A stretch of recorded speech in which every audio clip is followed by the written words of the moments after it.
Meeting to order. I know Bill Carey's on his way, so hopefully he'll be here shortly. So we'll start the meeting. Welcome, everybody. We'll start the meeting with the usual request. If anybody's videoing or taping the meeting, if they could please let me know that. Seeing nobody, we will move on to the roll call. So why don't we start on my left? Oh, that's me, Ann Kennedy.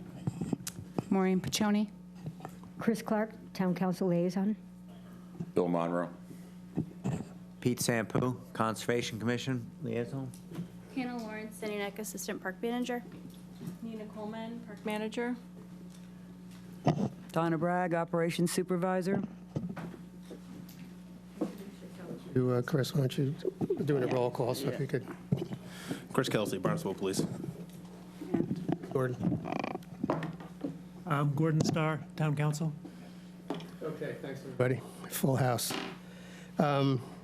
Just before we get going, we are going to take the meeting a little bit out of order. We're going to, once we get through the initial, some of the operational stuff, we're going to go to the two big things tonight are to review the project. You have time. Review the update on the project plan for reconfiguration, and then the other discussion we're having is on fees. So what I want to do is we'll do the project team first so they can do their presentation, and then they can move on, so they don't have to sit here, and then we'll do the fee discussion once that's concluded. So they don't have to spend the extra time. So we need to act on the minutes. Anybody have any questions or concerns or revisions suggested for the minutes of last month? Motion to approve. Okay. Second. Okay, all in favor? Aye. Aye. Okay, motion carried, minutes approved. Thank you. Any public comment before we get into the agenda? Okay, great, thank you. So correspondence, you guys, any? No? Okay. Sliding through this pretty quickly. Staff report then, please. So it's a pretty quick staff report. Right now we're kind of down to a skeleton crew. There's just, a few of us left over, a couple seasonals. Labor Day weekend was definitely very busy. The actual holiday, not quite so much. And then just a reminder, the day after Labor Day, we've had the reduced fees in the off-road vehicle permits. So we've definitely seen a number of people taking advantage of that this past week. Oh, you're right, that was quick.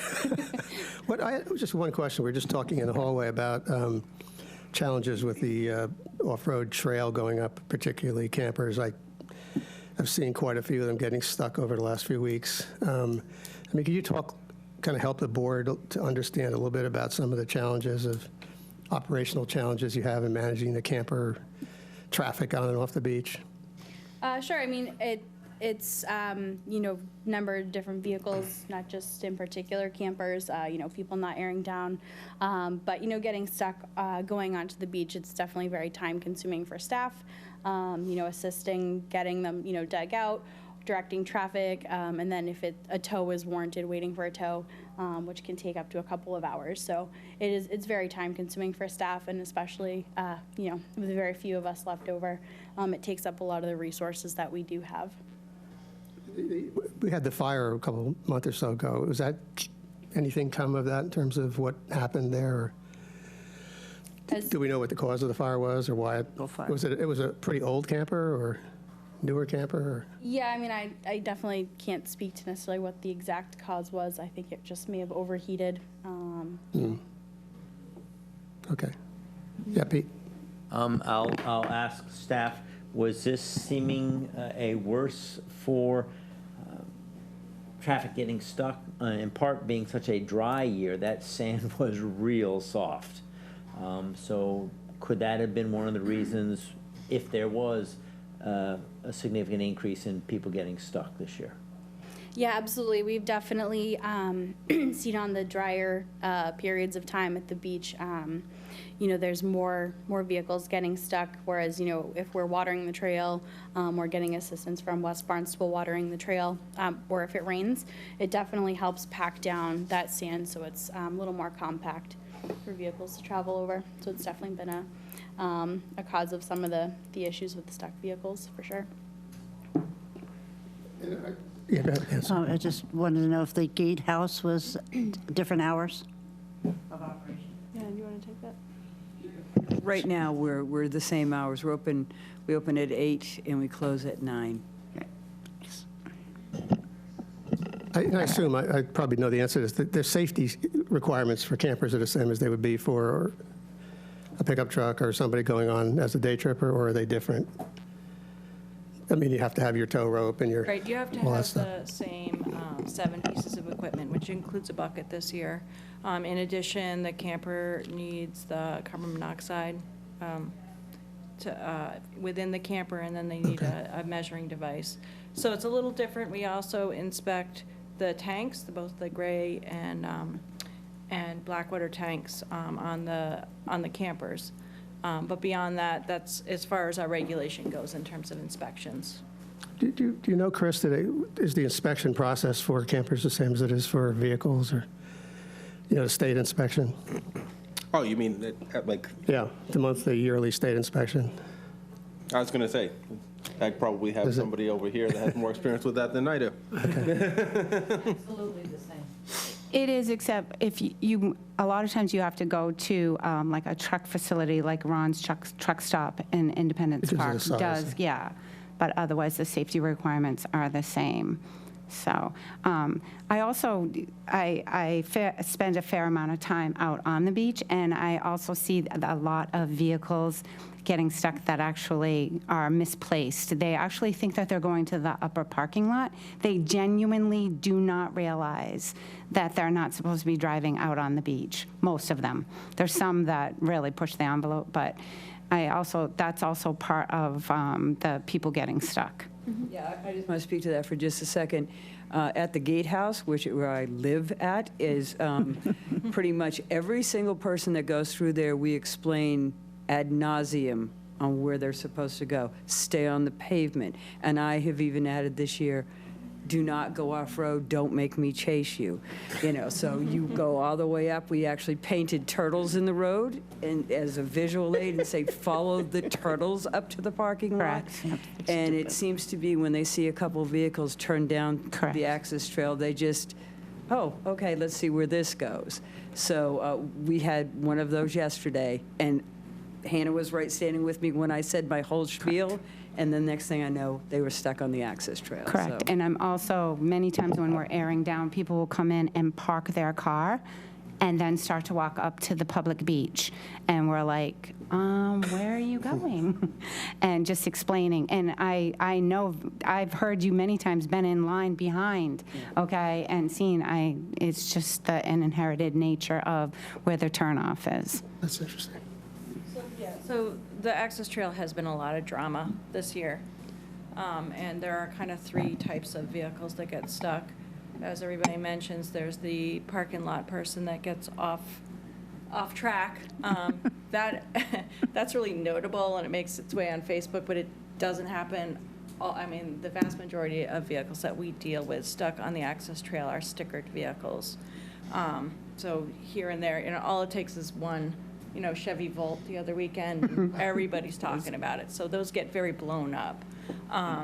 I do think staff does a good job, but I do want to remind everybody we don't have any staff anymore. So when we have these beautiful weekends, like last weekend, it's bonkers out there. The second type of vehicle that gets stuck is a permitted vehicle, a vehicle with an off-road sticker, and either their four-wheel drive doesn't work, which happens a lot, or they don't air down properly, or they have no idea what they're doing. And that vehicle, when that happens, it creates a deep hole, and then it starts this domino effect. So now you have a low, loose area, and then the next vehicle gets stuck, and then the next vehicle gets stuck. So it definitely comes in waves. And then the third vehicle that gets stuck is the two-wheel drive campers. Now, campers are, like as I said, two-wheel drive, they're dual wheel. And when we have weekends where we have a lot of campers coming on, like Labor Day weekend, when we have 60, 70 campers coming on one day, it's going to get very bouncy because those it's like pretty much the only vehicles going on, and that's when you get those big bouncy ruts. And we do try to rake it. When it was really dry, we were trying to water the access trail quite a bit. But I think that what happens is getting somebody in an SUV unstuck, putting them in four-wheel drive, educating them, takes a lot less time than dealing with a 30-foot camper that's stuck on the access trail, that's a very long investment of time. And so we do spend a lot of time with campers stuck on access trail just because they're a much more complicated and difficult vehicle to get out. Final question, if I have a beach buggy or something that's not road legal, can I bring it out there even though it's not inspected or whatever? It has to be road legal. Okay. But it doesn't have to be inspected? Yeah, so our regulations speak to a valid registration. It does not speak to an inspection sticker. So historically, we don't check inspection stickers. We Right. check for a valid registration and somebody that has a driver's license. So there are likely vehicles out there and campers out there that are not inspected, and that hasn't been part of our purview. Right. But I would say, with the fleet getting bigger and older, it's definitely something to be concerned about. The camper fire was an older vehicle. I don't know the condition of it. I'm not a mechanic. I would never expect that Saf and I could ascertain if a vehicle was safe or not. Yeah, no, it was burned to a cinder within a few minutes, so it would have been pretty tough to tell. Okay, all right. Did you have anything, Chris, on the inspection side that you could add to that, or? No, I mean, as Nina said, I mean, their staff, I mean, even the police department, we're not mechanics. We can't go and inspect a vehicle. I mean, that's why you have inspection stations. And the staff at Sandy Neck, they can't actually enforce that either. I mean, it's a Chapter 90 Right, law. right. I mean, so only a police officer can actually enforce that. So I think to even have that conversation of checking inspection stickers, I can understand why someone might ask the question, but I just think it just opens up a lot more for the staff that they're actually not, Yeah, no, I they don't have don't- the tools to do. Anything else on the staff report, or any other questions from the? Your co-sweep, can you mention that? Oh, yes, we do have Coast Sweep coming up this Sunday, and this is a great chance to come back and give something to the beach. We do have a lot of trash to pick up, so this will be held from 9 a.m. until noon. And we have the cards that we give out to folks, and they write down the debris that they get. We'll give them bags and gloves, and then we take all the cards that we get and we put it into one thing, and I send it in, and it goes into a consortium. And so it kind of gives you an idea of what debris were being picked up off the beach. I think the number one thing last year was little bits of plastic, and then cigarette butts was number 2. So we encourage everybody to come on out and just spend, even if it's an hour. And this is a chance to walk on the dunes and clean the dunes. And we do have a lot of balloons that go over the top of the dunes and stuff. So we've had some great interest from a lot of folks with children that want to come out and help us out. So again, this Sunday, coming up from 9 to noon, our annual Coast Sweep. May I ask a question, please? Tom? Oh, yeah, sure, good. About how many people came out last year, or typically that you get? Yeah, we get between 20 and 30 people, and sometimes we'll get scouting groups, and sometimes we even get board members that come out and help us out. It's really That's a a lot big of hint. fun. Big hint. No, it is. It's a great, and it's kind of a good way to take a look at the beach and see what's going on. You know, see what's getting tossed into the waters and so forth and stuff. But I'm hoping it's going to be a nice day. It's not going to be too hot, so I'm thinking we're going to get quite a few folks. Follow-up? Is it on your website, or your webpage? It is. It's on our, we put out our yearly walks and talks, and it is on that. It is on the website, yeah. Because I stopped yesterday at Conservation, and I know that they have a new staffer there, but I said, on the Conservation or the Town of Barnstable's website, there was no presence of where Coast Week was happening. And I know that they fan out and work with other groups, but they said they usually work directly with the groups. But if a naive person wanted to jump in and help, there wasn't Yeah, barely. a web presence. Right, well, usually, and that will, see, you've overstepped me here. It's usually on Tuesday or Wednesday of Coast Sweep, I ask Lynn Poyant to put it on the town Facebook page, and with all the information, because if I put it out too early, then everybody forgets about it. So it goes the week of. So it will go out tomorrow or it will go out Wednesday. And they're very gracious about putting it out there. I'll put a beautiful beach picture out there. And that does get people. But I've had a lot of phone calls and I've had a lot of emails. So because it's a yearly thing, people have gotten used to coming out and doing it. Good, thank you. Yep. Thanks, Chris. Okay, we'll move on to old business. Just real quick on conflict of interest. Thank you, everybody. I think I've gotten, most of you have gotten me your certificates, so I can report to the powers that be that we are compliant with conflict of interest training. So thank you for that. So I think what we'll do is move on to the project update with Leslie and her team. So. So I have this, should I fix this? She needs to sit next to her. She needs to be next to her. I'm gonna move, oh, you can sit over there if you want. Oh, yeah, you gotta take a microphone, yeah. Okay. Too tired to talk here. And then, Right into Uh-oh, it. there's a problem.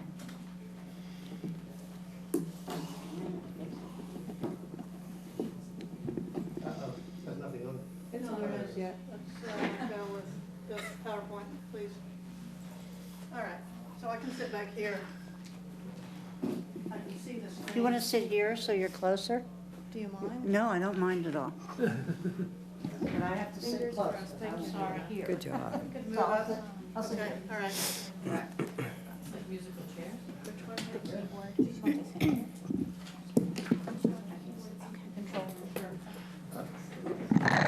Let me just say something before we get going, because we should have some clarity around what our objectives are here for tonight.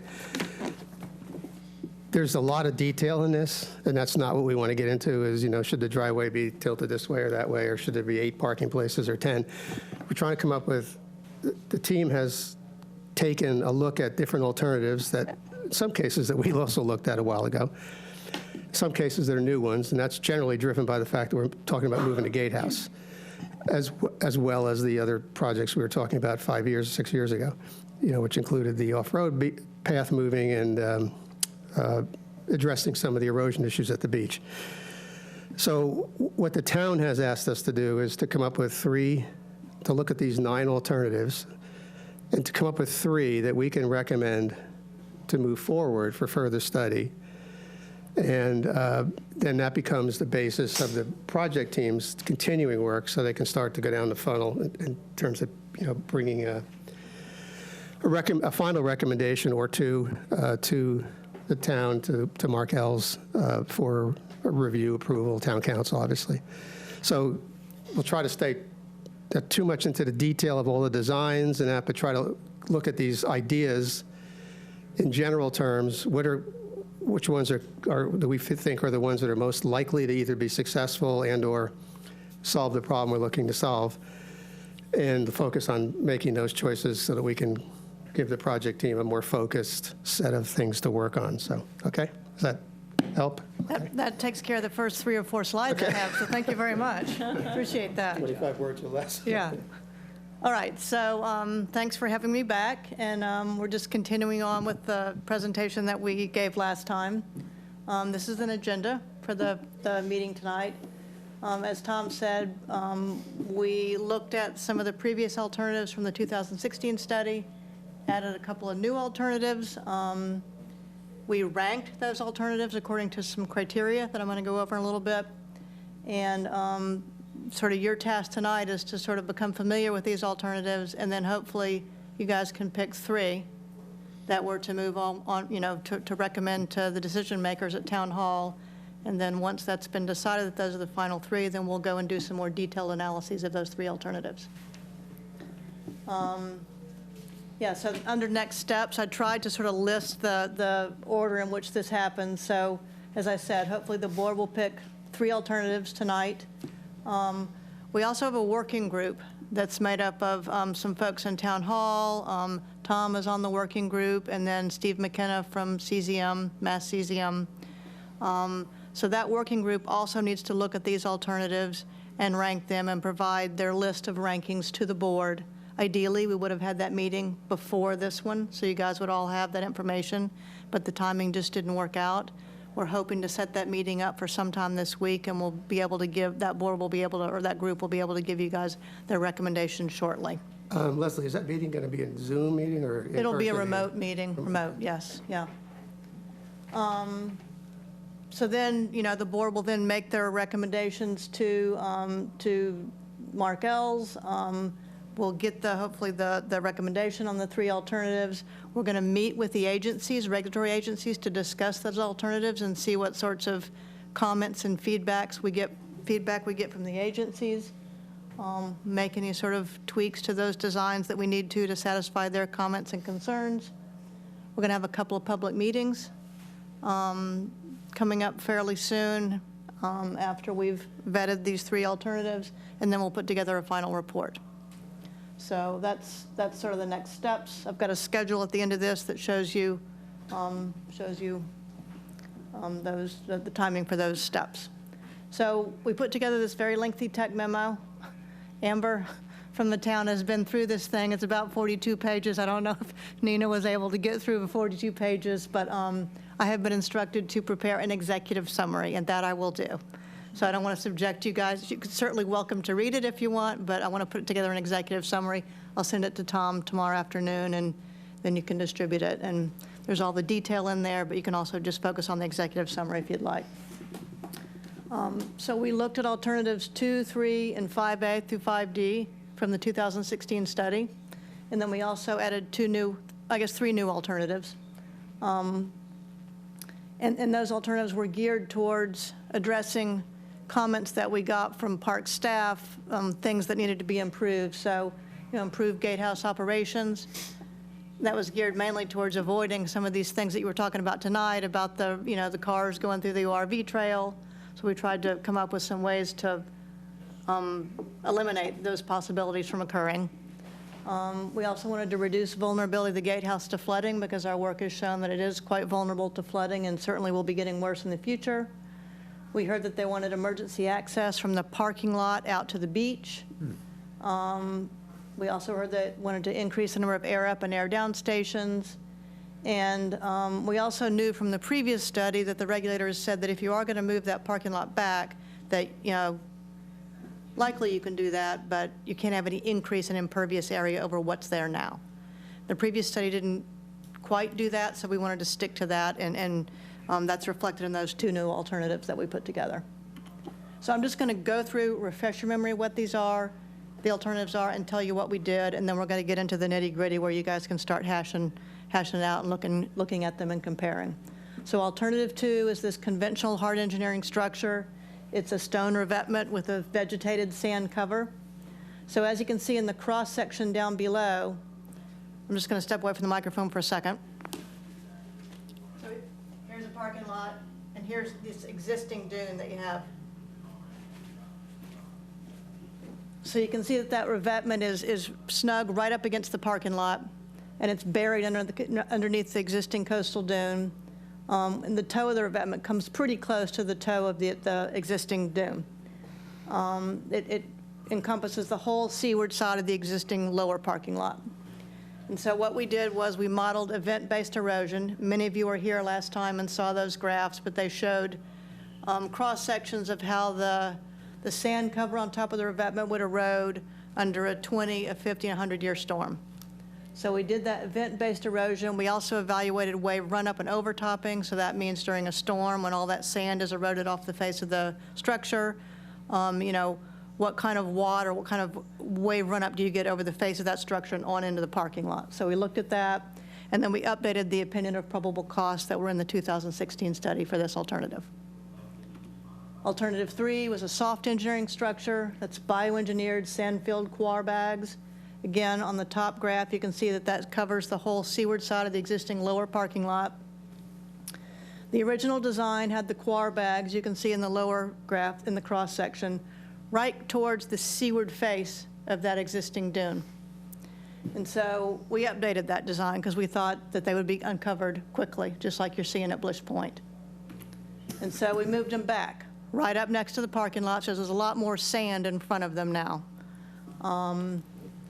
I don't know why that's happening, but anyways, hopefully you can ignore it. So we updated the design, as you can see here. We also modeled that event-based erosion for this design here, and we updated the opinion of probable costs based on this design. Alternatives 5A through D, that's the managed site reconfiguration. There, we modeled event-based erosion. I showed you a lot of those results last time, and we updated their opinion of probable cost as well. Two things I want to say about these designs. First of all, just I want you to note that red dashed line towards the top of the picture up here.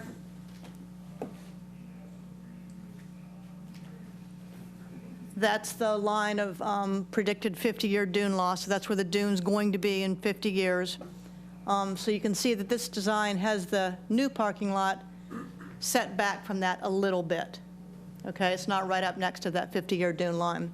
So that's one thing I want you to remember. The other thing about the opinion of probable costs, we updated those to bring the costs up to, current costs, assuming inflation up to from 2016 to today. We did not go through and recalculate, for example, volumes of fill that would be required for those. We just assumed that those volumes were accurate in the previous estimate. So we just updated the cost, brought them up to current day standards. All right, alternative 6, and as Tom said, don't focus on the details of these. Look at the big picture. We can get into the details later because we want to hear your comments. But this one right here, as you can see, brings the new parking lot right up to that 50-year limit of dune erosion, that red dash line. It does also relocate the ORV trail to the back side of the parking lot. It includes an expanded number of air up and air down stations. I've got a graphic later that shows you how many of those are included. It does reduce the number of parking spaces a bit over what you have now.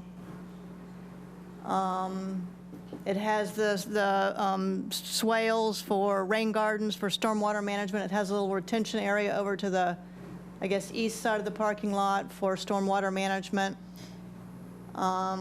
It's got the dune out front, and it's got a new gatehouse right as you come up the hill into the parking lot. So this blue area, and then it's also got a gatehouse, which would be, cars would be passing to the right and left, to the right as they enter and coming out on the left of it. So sort of two different buildings that we thought address some of the needs that we heard from staff.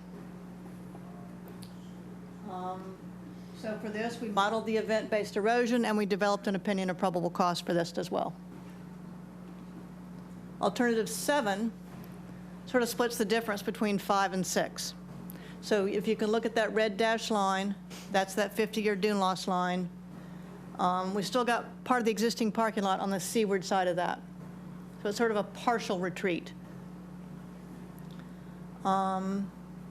Here again, we've relocated the ORV trail to the back side of the parking lot. We've got the rain gardens for stormwater. We've got emergency access to the beach. We've got the dune restored out front, and we've got the gatehouse and the entry building as well. So this was sort of a partial retreat option. Here again, we modeled the event-based erosion and developed an opinion of probable cost. Okay, so once we had all the alternatives sort of fleshed out, we prepared a benefit to cost ratio just the same way as it was done in the 2016 study, except for we used a different revenue value. Before they only used, I think, $250,000, which was the parking lot revenue, but we decided to use the revenue that the entire park brings in. So all the ORV, use and revenue that the park gets for that, we included that. So it's a little over $1 million a year based on I think 4 years of records from the town. We averaged those last 4 years. Calculated that over a 50-year project lifetime and determined that it would bring in about $51 million over 50 years. Then we divide that by the 50-year project cost for each of the alternatives, and that gives us our benefit to cost ratio. Those numbers range from 4.5 to 2.4. A bigger number is better. None of them, I think, none of them fell below 1, which is sort of the standard threshold for a project that's not worth doing, I guess. And the next thing we did was we wanted to sort of put a rating value on each of these alternatives. So we did that by looking at that benefit to cost ratio. We also rated based on performance and longevity. How well does it protect the parking lot for the next 50 years? Rated it based on permittability. Is it permittable? Is it difficult to permit? Is it just not possible at all? And then we also rated it based on impacts to the resource areas and benefits that would be provided to endangered species habitat.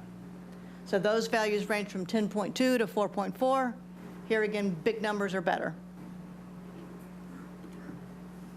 Here's a cost comparison, and I threw this in since we last looked at this, Nina, but it just shows for all the alternatives, the initial cost, the 50-year maintenance cost, and the total cost.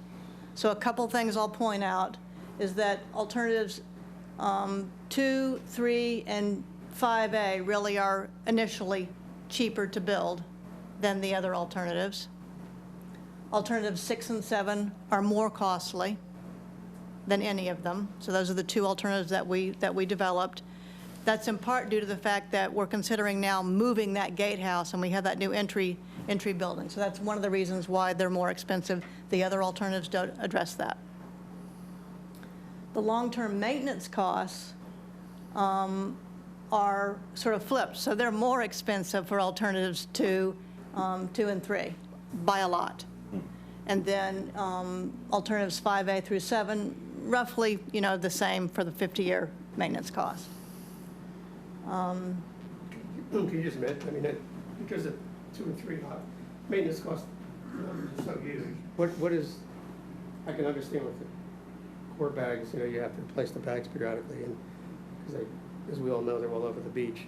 But on the revetment, what drives that? Is it actually having to replace, is it mainly sand? Or Yes. Is it, Yeah, sand and then the beach grass. Yeah. And those two, we've assumed annual maintenance of sand, and that's one thing that I understand that the town was interested in sort of trying to move away from if you could. You don't want that burden of having to nourish it every single year. So you're not going to get that with alternatives 2 and 3. It's going to be important that you keep that sand cover there and maintain those structures, so. That's why I'm a little confused, because you have to do that for all of the options. So the question is, how do you determine why the revetment would require multiples more sand than the option 6 or 7, for example? Yeah, Because they're all so- going to require sand. Yeah, they all do, and that's a really good point. They do all require sand maintenance, both with alternatives 5 through 7. We've assumed that you don't have to maintain it every year, but only every 5 years. And so it's less material. So why do you have to do the revetment every year? I'm just trying to understand the No, that's technology. fine, because the revetment and the guar bags, they require that material to be covered. They require those structures to be covered at all times. Otherwise, with the revetment, you're going to start getting, scour and end effect erosion. So as soon as that 4 feet of cover that's on that revetment is eroded off, and that will happen with a 5 or a 10-year storm, you've got to get that material back there. With alternatives 5A through 7, you've got a little room for, some erosion. It's okay if it erodes a little bit past where it is now, just as long as you come in every 5 years and restore it to what it was. So it's actually an operational nightmare, too, in addition to the Yeah. cost, which is because you guys have Absolutely. to replace sand every couple of weeks. That's pretty challenging. Yeah, I think the study showed that you're kind of on the edge of disaster all the time with that parking lot where it is. But I just want to clarify, 2 through 5D, those costs do not include moving the gatehouse, is that correct? Correct, yeah. Right. Yeah. That's one of the reasons why, alternatives 6 and 7 for the initial cost are, that's one thing that contributes to the higher initial cost for 6 and 7.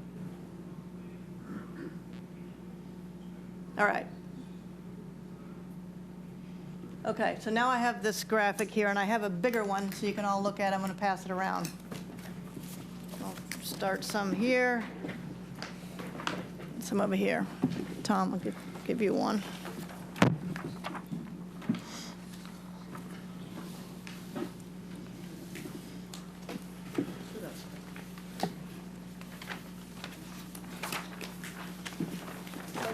think there's enough to get around.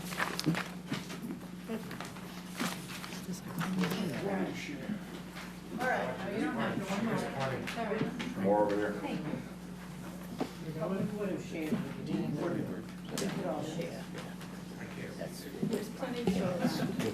had discussed the gatehouse.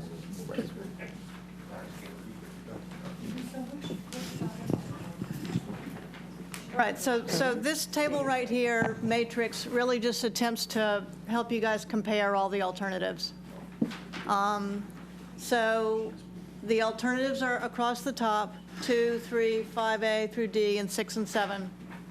But one thing I'm just going to stop right here. I didn't talk about alternative 8, which is off-site parking. Let me just throw that in here right now.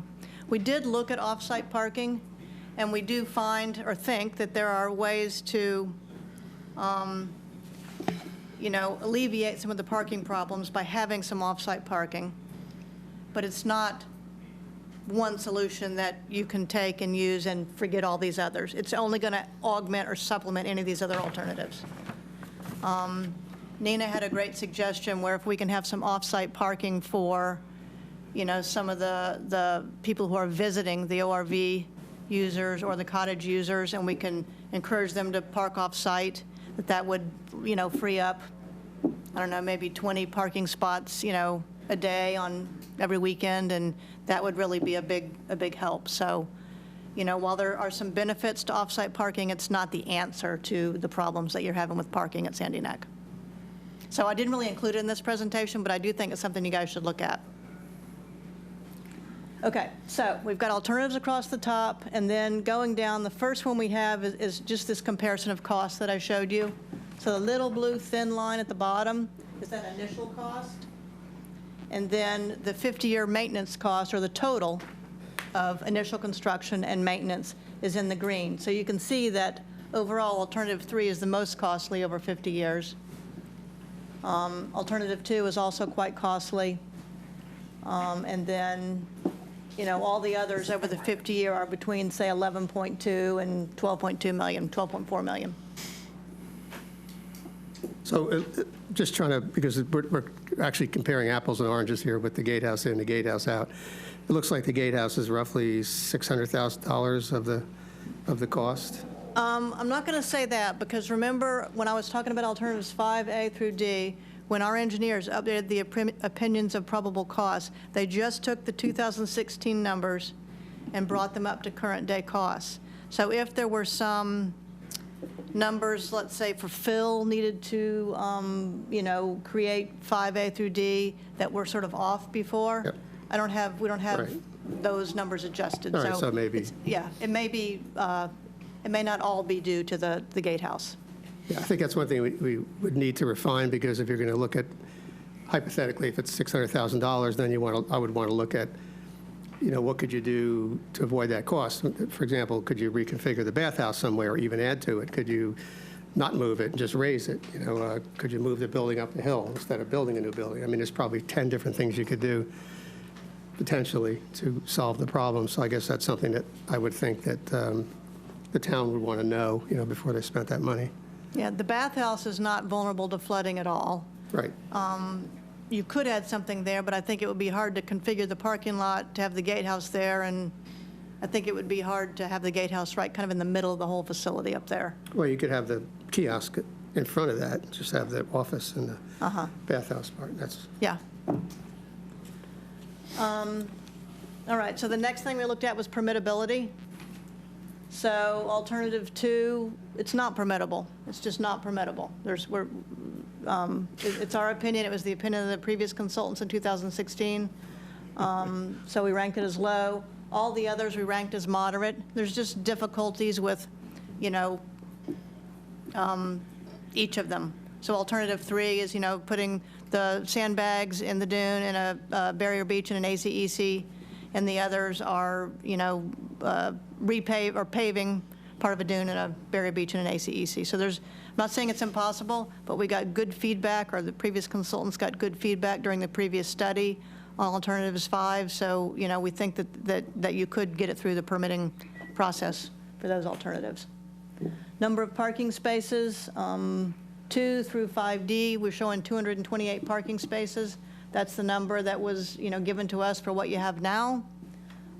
We actually did a physical count of the ones in R2 design, 6 and 7, so you've got 203 and 164 with alternative 6 and 7. So there's a reduction there. And that's Why is there a reduction? partly there's a reduction, mostly there's a reduction because we were limiting the parking lot pavement area to no more than what you have now in square footage, because that's what the agencies, regulatory agencies ask for. So we can't be any bigger in our impervious area than what's there now. But you're going from 228 to 203, why? Why would you decrease it? It's the same space, why can't you have the same number of parking spaces? Just the place is reconfigured, and they're also designed now for current, standards for parking lot design and ADA accessibility, and your existing parking lot doesn't meet code for any sort of parking lot layout.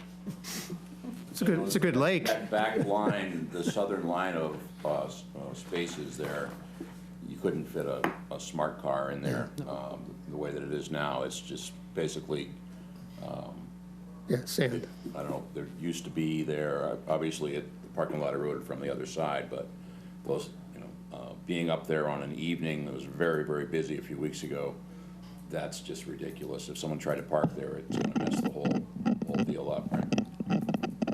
Yeah, pretty much. I will say there's Deeply technical answer. Could you elaborate further? It's a mess. I will say there is quite a bit of parking lot under that dune, and I don't know if there's some creative ways. Again, we're getting in the weeds, and I know we're not supposed to, and I knew this would come up when we looked at this, but there could be some more spaces scraped together potentially, because there's a good 6 feet 6 feet at least. of dune buried Underneath parking lot the existing dune. But if we're going with alternatives 6 and 7, that's going to be dune, and I know, but I'm saying maybe we can get some credit for it. oh, okay. Oh, for the impervious part. I see what you're saying. Okay. But it's under so many feet of sand, right? How could we- I'm just saying that you put these numbers down, but Yeah, the we would want to get as many Impervious as we surface could is the issue. personally It's get. there, so it can be replaced. That's the No, I point, yeah. understand. I think, my feeling is that we don't want to lose any parking spaces. It's revenue producing for us.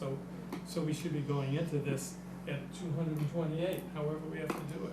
I think what I they're don't saying, like the idea of losing 25 I spaces. think what they're saying, Bill, is there aren't 228 right now because of this situation, so we may actually gain I think it's spaces. strategy too. So Leslie's working within the parameters of what we went through last time. Like, this can be a strategy, like we go in with 228, right, with whatever that is, and then let the regulatory folks say, no. But, I hear what you're saying. I think that there's a lot of ways to approach that once we select an alternative and we start vetting it with the agencies. So I gave that to Leslie because that was what we were told last time, but a lot of the players have changed. Yeah. So we don't really know. And I hear what you're saying, that you don't want to lose any. I mean, there are things we can do to sort of tweak these numbers. I don't know that we can get to 228. We can do the best we can. We can, there's some strategies we can use, but I understand your concern, and we want to, put as many there as we can. Okay. Okay. Air up, air down. Currently, you've got 4 up, 6 down, and some of the other alternatives, I think alternatives 5 give you, either 10 up and 10 down or thereabouts, and we try to increase that with alternatives 6 and 7. With 6 and 7, all of those are up behind the new parking lot, but we're still leaving that area that you currently have air up and air down sort of as an area for campers and other uses down there. Not, just that immediate area right around where the air up, air down is, and then the rest of the ORV trail would be restored and turned back into natural habitat. I would recommend that we reduce on the air up and air down in order to get more of the parking spaces. That would be my suggestions, subject to management, you guys are Were you counting the trail as impervious? No. No. So that doesn't That doesn't, change anything. they're two different categories. But if I heard you, you just said that you were counterbalancing the two, right? You were reducing one in order to increase the other. And I don't think we need to, I mean, subject to what you think, I This is sand area, Bill. It's the air up area and a new air up area, but neither of those are controlled by impervious surface requirements. So it's the parking lot that we have to focus on and retaining as many of those spots. But whether there's 10 air ups up top or 10 down the bottom, or it doesn't make any difference. Right. Yeah. Right. Category. Okay. But we are going to work with staff to sort of optimize the number of air up, air down. Maybe, maybe 30 up and 15 down is too many, so we're going to work with them to optimize that. And is that, do your numbers include, since you might keep the lower compressor building, does this include, your numbers include building a No. new compressor building? No, it's just, this is Okay. all new. Okay. Yeah. Frequency of nourishment, we listed here, as I said before, alternatives 2 and 3 still consider annual nourishment, and all the others, nourishment every 5 years.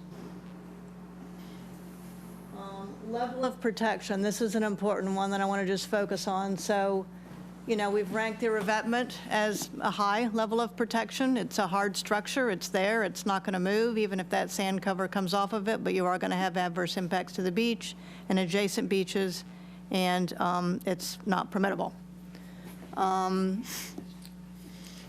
The soft engineering structure, we're giving that a low level of protection. What we've seen from those quar bags and other places is that they're easily damaged if the sand cover comes off of them. And once they start to be damaged, you've got to rebuild them, and it doesn't provide a lot of protection, even with that new design we came up with. And then all the others, except for alternative 7, we ranked as high.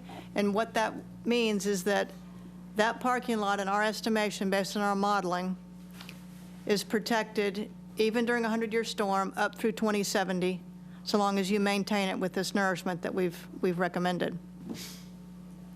If you go to alternative 7, and that's the one that's sort of the partial relocation, then that one only gets you protection, I think, up to through like 2050, or even with a 100-year storm, and I think 2030, you've got some damage to the parking lot. So that's something to consider. So we had originally thought of that as being an alternative that would help save some money. So you don't have to spend as much money because you're only relocating half the parking lot. But let's say you do that, and then by 2050, you've got to relocate it again. It's, you've got another set of, expenses to relocate it again. So it didn't turn out to be as beneficial on the cost front as we thought it might. Yeah, it doesn't really save any money in your model, really. Right, and that doesn't assume that, correctly. But that doesn't assume replenishment later on, right? This is just, Exactly, yeah. The benefit to cost ratio, so again, high numbers are good, low numbers are bad, so alternatives 2 and 3 have lower benefit to cost ratios. All the others are in the mid to low 4s. Ability to enhance or protect coastal resources. Here we rank 2 and 3 as low because you're not enhancing any resources really. And then the alternatives 5, 6, and 7 we ranked as moderate because you are restoring a large portion of the parking lot into dune, and so we viewed that as a benefit to those resource areas. And then enhanced wildlife habitat, all of the alternatives from 5B on to 7, we ranked as moderate because you would be restoring the existing ORV trail that bisects that spadefoot toad habitat. hi, yeah. I'm sorry, hi, you're right. Thank you. I'm sorry. That's okay. Thank you. That's fine. That's totally fine. And then improves emergency access, only 6 and 7. That wasn't considered in the previous alternatives. Same with gatehouse operations and gatehouse vulnerability. Those were the only things that were considered, those were considered in alternative 6 and 7 and not in the others.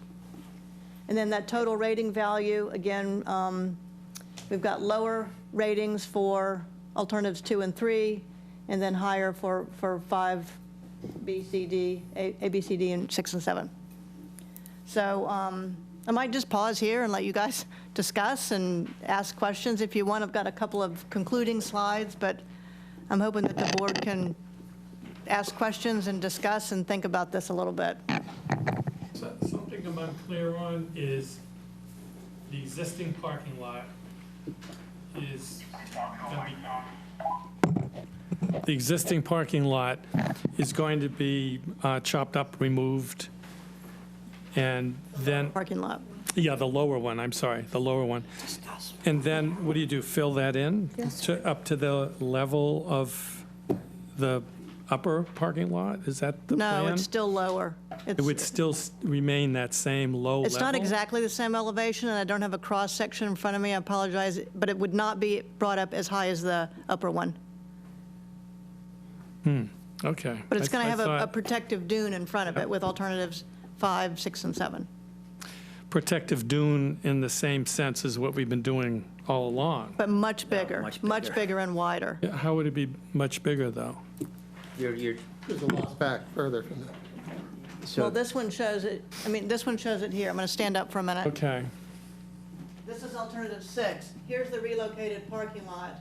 This is where the toe of your dune is now. Your existing parking lot is is about right here. So Okay. you've got this much dune. With alternative 6, you've got, it's almost 70 feet of dune you've got in front, as opposed to what you have now, which is like 20 or 25. and that includes all the 5 alternatives have got that 70 feet of sand with plants that have good deep roots in it, so it's not just been, slopped down there in 1 year and then erodes really quick because it's hasn't been compacted by plants and everything. You got full 70 feet for 5 through 7, all 5 alternatives. You're pulling that parking lot far enough away that you can have a proper functioning dune in front of it that comes and goes, depending on the storms and the seasons. So in the flood maps that you had, where does that put you in all those elevations? You were showing in 2070, 50 years out, you were showing a lot of inundation. So Yeah. where would that put that area? Because now it fills with water at times. But Now it that's fills more most- with rainwater, I believe, Okay. correct? Yeah. So we're going to have a storm system in there designed to handle the rainwater, so you're not going to get that ponding during rains anymore. I don't think we have definitively decided on the elevations on the back side of the new parking lot, but tentatively, they're a little bit lower than the existing bathhouse concession building. That building we've shown is safe from flooding up through 2070. So I think the parking lot would be safe from flooding for most events up to 2070. Maybe like a 1,000-year storm or a 500-year storm, it might flood, but I don't expect cars to be parking there during those events anyways in 2070. So, a little bit of flooding from a big storm like that might be something that the town could accept. But not the continual flooding that you get now from the rainwater. That'll be eliminated. It's probably the erosion more than anything else that's of concern, but if you get the inundation, then you might have the erosion. But a Well, 1,000-year storm, I'm not worried about that one. Phil, the flooding that was shown on our maps in Yes, August yeah. was mostly coming from the south Backside? side, the backside, breaking through there and coming up in that low area all the way really up to the current ORV trail. That's all low, and that's where it's pushing through. It's not pushing through occasionally on our our current ORV trail. That's that low spot and it came in from that side too. But this whole parking lot alternatives 5 through 7, that's on high ground. We put the gatehouse up there too, and just sort of a kiosk there for back forth. That's all on high ground, with really no chance of flooding up to 2070, except maybe for a 1,000-year storm. But thank God help us all. Yeah. Well, the big storm we had, I forget when that was, it took out part of the parking lot. That was, how long ago? It was before your time.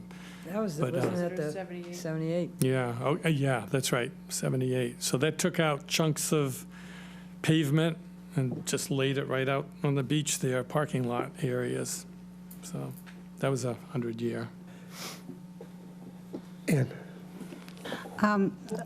If this is a hardscape for alternative 2, why would, and therefore protective of the Great Barnstable Marsh behind the neck, why would it not be considered something that would enhance and protect coastal resources or enhance wildlife habitat, since it's protective of that resource?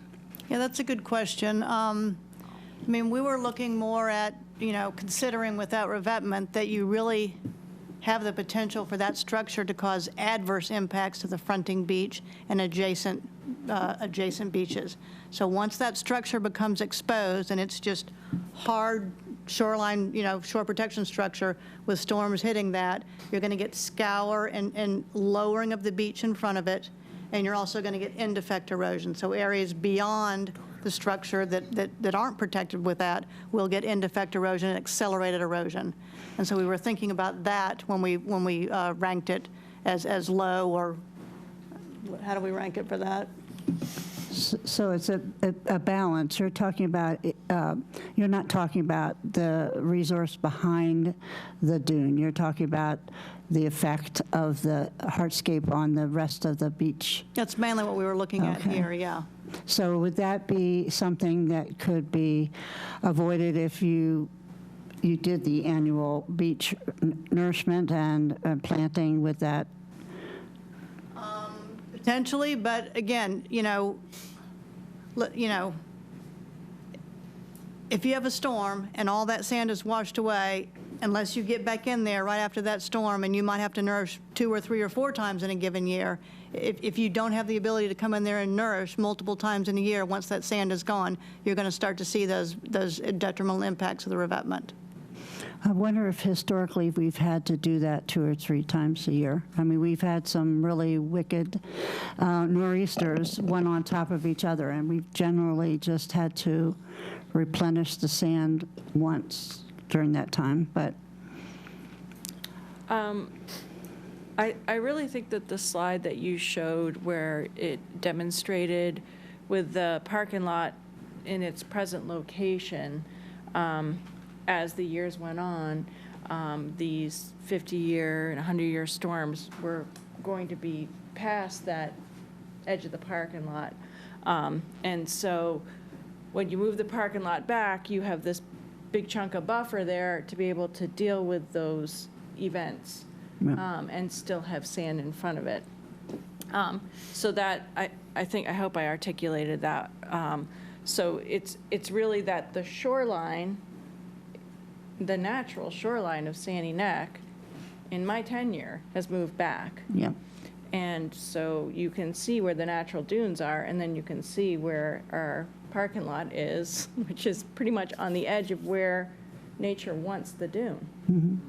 And then there's the material that we put seaward of that edge of parking lot, and that is sticking out into, in an unnatural way. And that's only going to get worse year after year. Yeah. Well, I would think we want to, draw the line and say we don't want to lose any more. I've opposed to the idea of retreating because the idea doesn't make sense to me that you would retreat from protection of another natural resource, which is the Great Barnstable Marsh, just like they do in North Carolina and Maryland and all those other places where they do allow a broader array of permittable remedies. They seem to be able to hold the line on their beach erosion. So I think that's what my goal would be. I'd like to work off of your observation of the armored shoreline providing protection. Now, with great expense that you can see down on Scudder Lane, they've got these massive rocks down in front of the oyster for 4 houses or 3 houses above it. On Sandy Neck, this little section where we're putting the armoring will protect maybe immediately back of that if you continue to keep sand on it. But it doesn't protect the Great Marsh at all. The waves and energy just go right around that. So armoring this little section of front beach will have no effect, no beneficial effect at all on protecting the marsh or the dunes system that's running 7 miles out to the east. Well, if you keep moving back, then you're going to move into the Great Barnstable Marsh. Yeah, 400 years or another 20 feet or 10 feet of sea level rise. Yeah, I agree. Well, you will, by definition, run out of backup room at some point, right? I mean, it's because you'd be backing up right into the spadefoot toads or the flood areas. So. Can I just get clarification that alternative number 2 is not permittable? Not permittable. Correct. It is not permittable, is that correct? Correct. Okay, Well- so then it's not even, I know that it's not easy to permit, and it might be, at this point, a big challenge, but it has been permitted in the state very rarely, and I think it does take an enormous amount of political will. It's more political than anything else to get something like that done. And I mean, look at what they're doing. They did at Town Beach and Sandwich. They did what they were told they could not do. So I think it's doable. I mean, I don't think it's easy. I don't think it's something that's guaranteed by any means, but politically it needs a lot of political push. Okay. I'm not going to be popular for this next comment, but one of the things I'm struggling with here is we got, as I said, a lot of apples and oranges here. Okay, from a project standpoint, you've got some of these options that don't deal with the gatehouse, some that do. And it seems to me that if I were running Barnstable, one of the questions I would ask is, what does this project look like without the gatehouse being moved? Or should we be looking at other alternatives for moving the gatehouse? Because my concern is that we could lose the forest and the trees here, that we have a project that's complicated and expensive, and we end up maybe it not happening because we've got the gatehouse cost in there, when maybe we should just focus on or at least have an alternative that shows, don't do anything with the gatehouse, maybe raise it up 3 feet or something where it is, and just focus on getting the parking lot sorted. Go ahead. That's kind of what your 5D does. 5D Well, doesn't include the gatehouse. Yeah, all those 5 examples do not include the gatehouse, right? So it's, You've got 5D and 6 and 7, which are similar in what they're doing with the dune and the parking lot. right. And then one of them has the gatehouse, or 2 of them have the gatehouse moved and the building in it, Right. and the others do not. Correct. Pete, look, As an 18-year presence on the Conservation Commission, alternative 2 is not permittable. Well, we did it on Bliss Point. That was permittable. And they're 2 very, very different environments. Yeah, but it was the Let me same- finish, let me finish. One of those is protecting property, valuable property.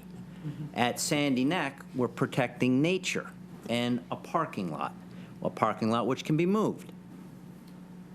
The state will not allow us to armor a parking lot. End of story, really. They might It's not let you doable. armor And a that's what protection our of a marsh. advice has been as well. Nina? So we've been down this road before, and Ann and I respectfully disagree with each other. And in 2016, there was a lot of discussion about getting politics involved. And I respectfully submit now it's been another 6 years, and here we are again. So what I really hope is that we don't get into another stalemate on this topic.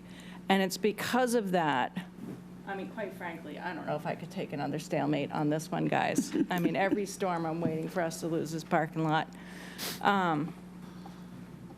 I've thought about this, and I know that Leslie is asking for this board to select 3 alternatives. And I think one way out of getting stuck on this topic is to select as one of your three alternatives, alternative two, and have it go through the system so that you can get it before the regulatory folks and have them make a clear decision about, you hear it from Leslie, you hear it from me, you heard it from Christine.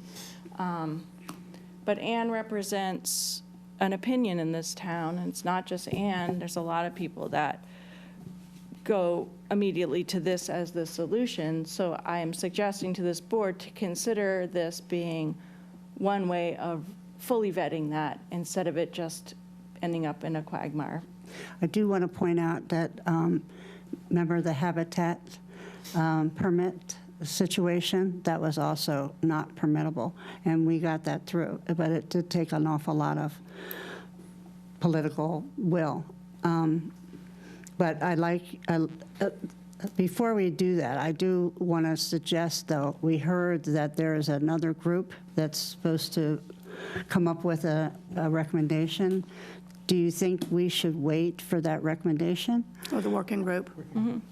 The working group, and then there was another, an executive summary that you were going to prepare. So I was just wondering if we should have a special meeting in a couple weeks when that's available before we have an alternative. Yeah, I'm not trying to As I hold things up, alluded but- to with my comment about the gatehouse, if you take the gatehouse out of the equation, then all the 5 options are off the table. So you're only left with 4 options at that point. So to pick 3 from. So that's why this gatehouse decision is a pretty critical one, because without the gatehouse, you've potentially eliminated 4 or 5 of the options. So, yeah. I see the gatehouse as being, it's really important to move the gatehouse. The configuration of the neck there, of that whole area, it's at the bottom of the bowl. Yeah.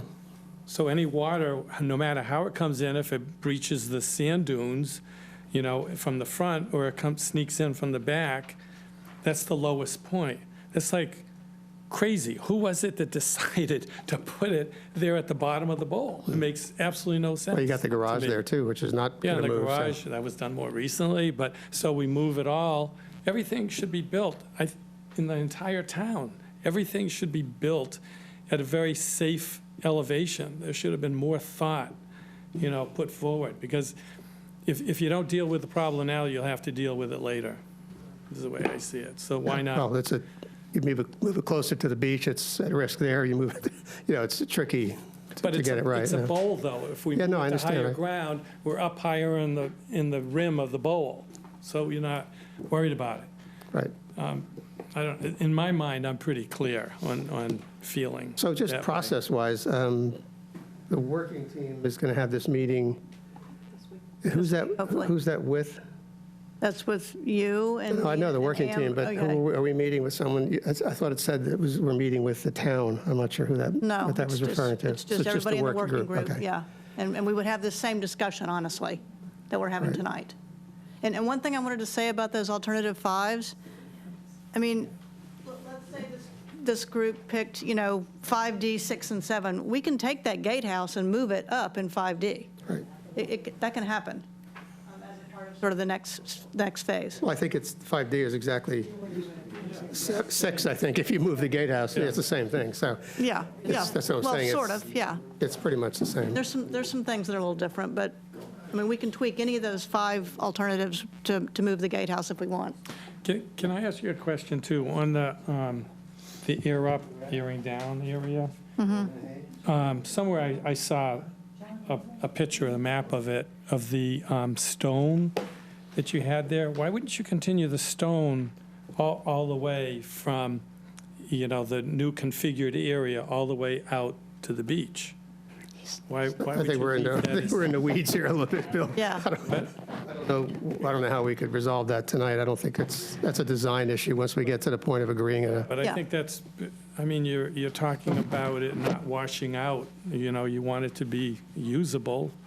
What are you talking about, the road, the off-road Yeah, onto the beach? off-road, the new configuration. So in number 6, let's say, it shows the stone going only so far, and then it stops where the old trail. Yeah, So why wouldn't you just continue that We're stone, just that trying to same keep the stone? dune as natural as possible Yeah, up there, it's- so, But that's where you're driving, though, is what I... yeah. I mean, they can washed drive out. through it now, so I realize there are problems, but we're trying to minimize the amount of sort of unnatural materials we're putting out there in the dune, limit them to exactly what's necessary, and, you know, once they get out onto that old RV trail, we'll just leave it the way it is. Was sort of the plan. However, that's where the storms will breach. They'll breach through that area. Right, and with wash all that old- stone away. Not like sand. Sand liquidates, it becomes a suspension, it just, Yeah, I think, It's look, I think we're in the gone, weeds there, whereas too stone too much is- detail. Once we get to a choice, any choice we pick has the off-road beach trail moving. At that point, you know, the design of that, how many off-road air-ups and everything else we do, I guess we can talk about that as a group. Yeah. Once we have that option decided, so save your bullets, I think, for when we get into that discussion, but Tom, I did have a clarification question. Sure. Why would we recommend, aside from the value that you say for debunking or proving option 2, why would we recommend something that has a low benefit cost ratio and also a total value rating? Like, why would we recommend that? That's the highest protection.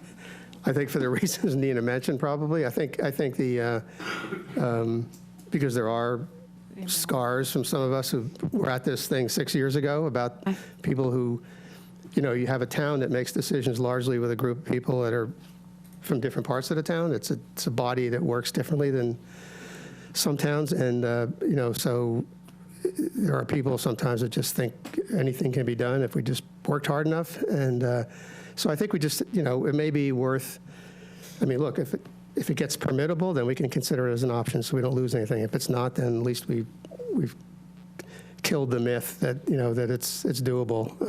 I mean, frankly, the other thing is, Marina, we don't really have a lot of other choices, really. I mean, there's really only 2 other choices. Sure, Amber. Thank you, Chairman. Amber Unruh, Senior Project Manager of Special Project at the Barnstable DPW.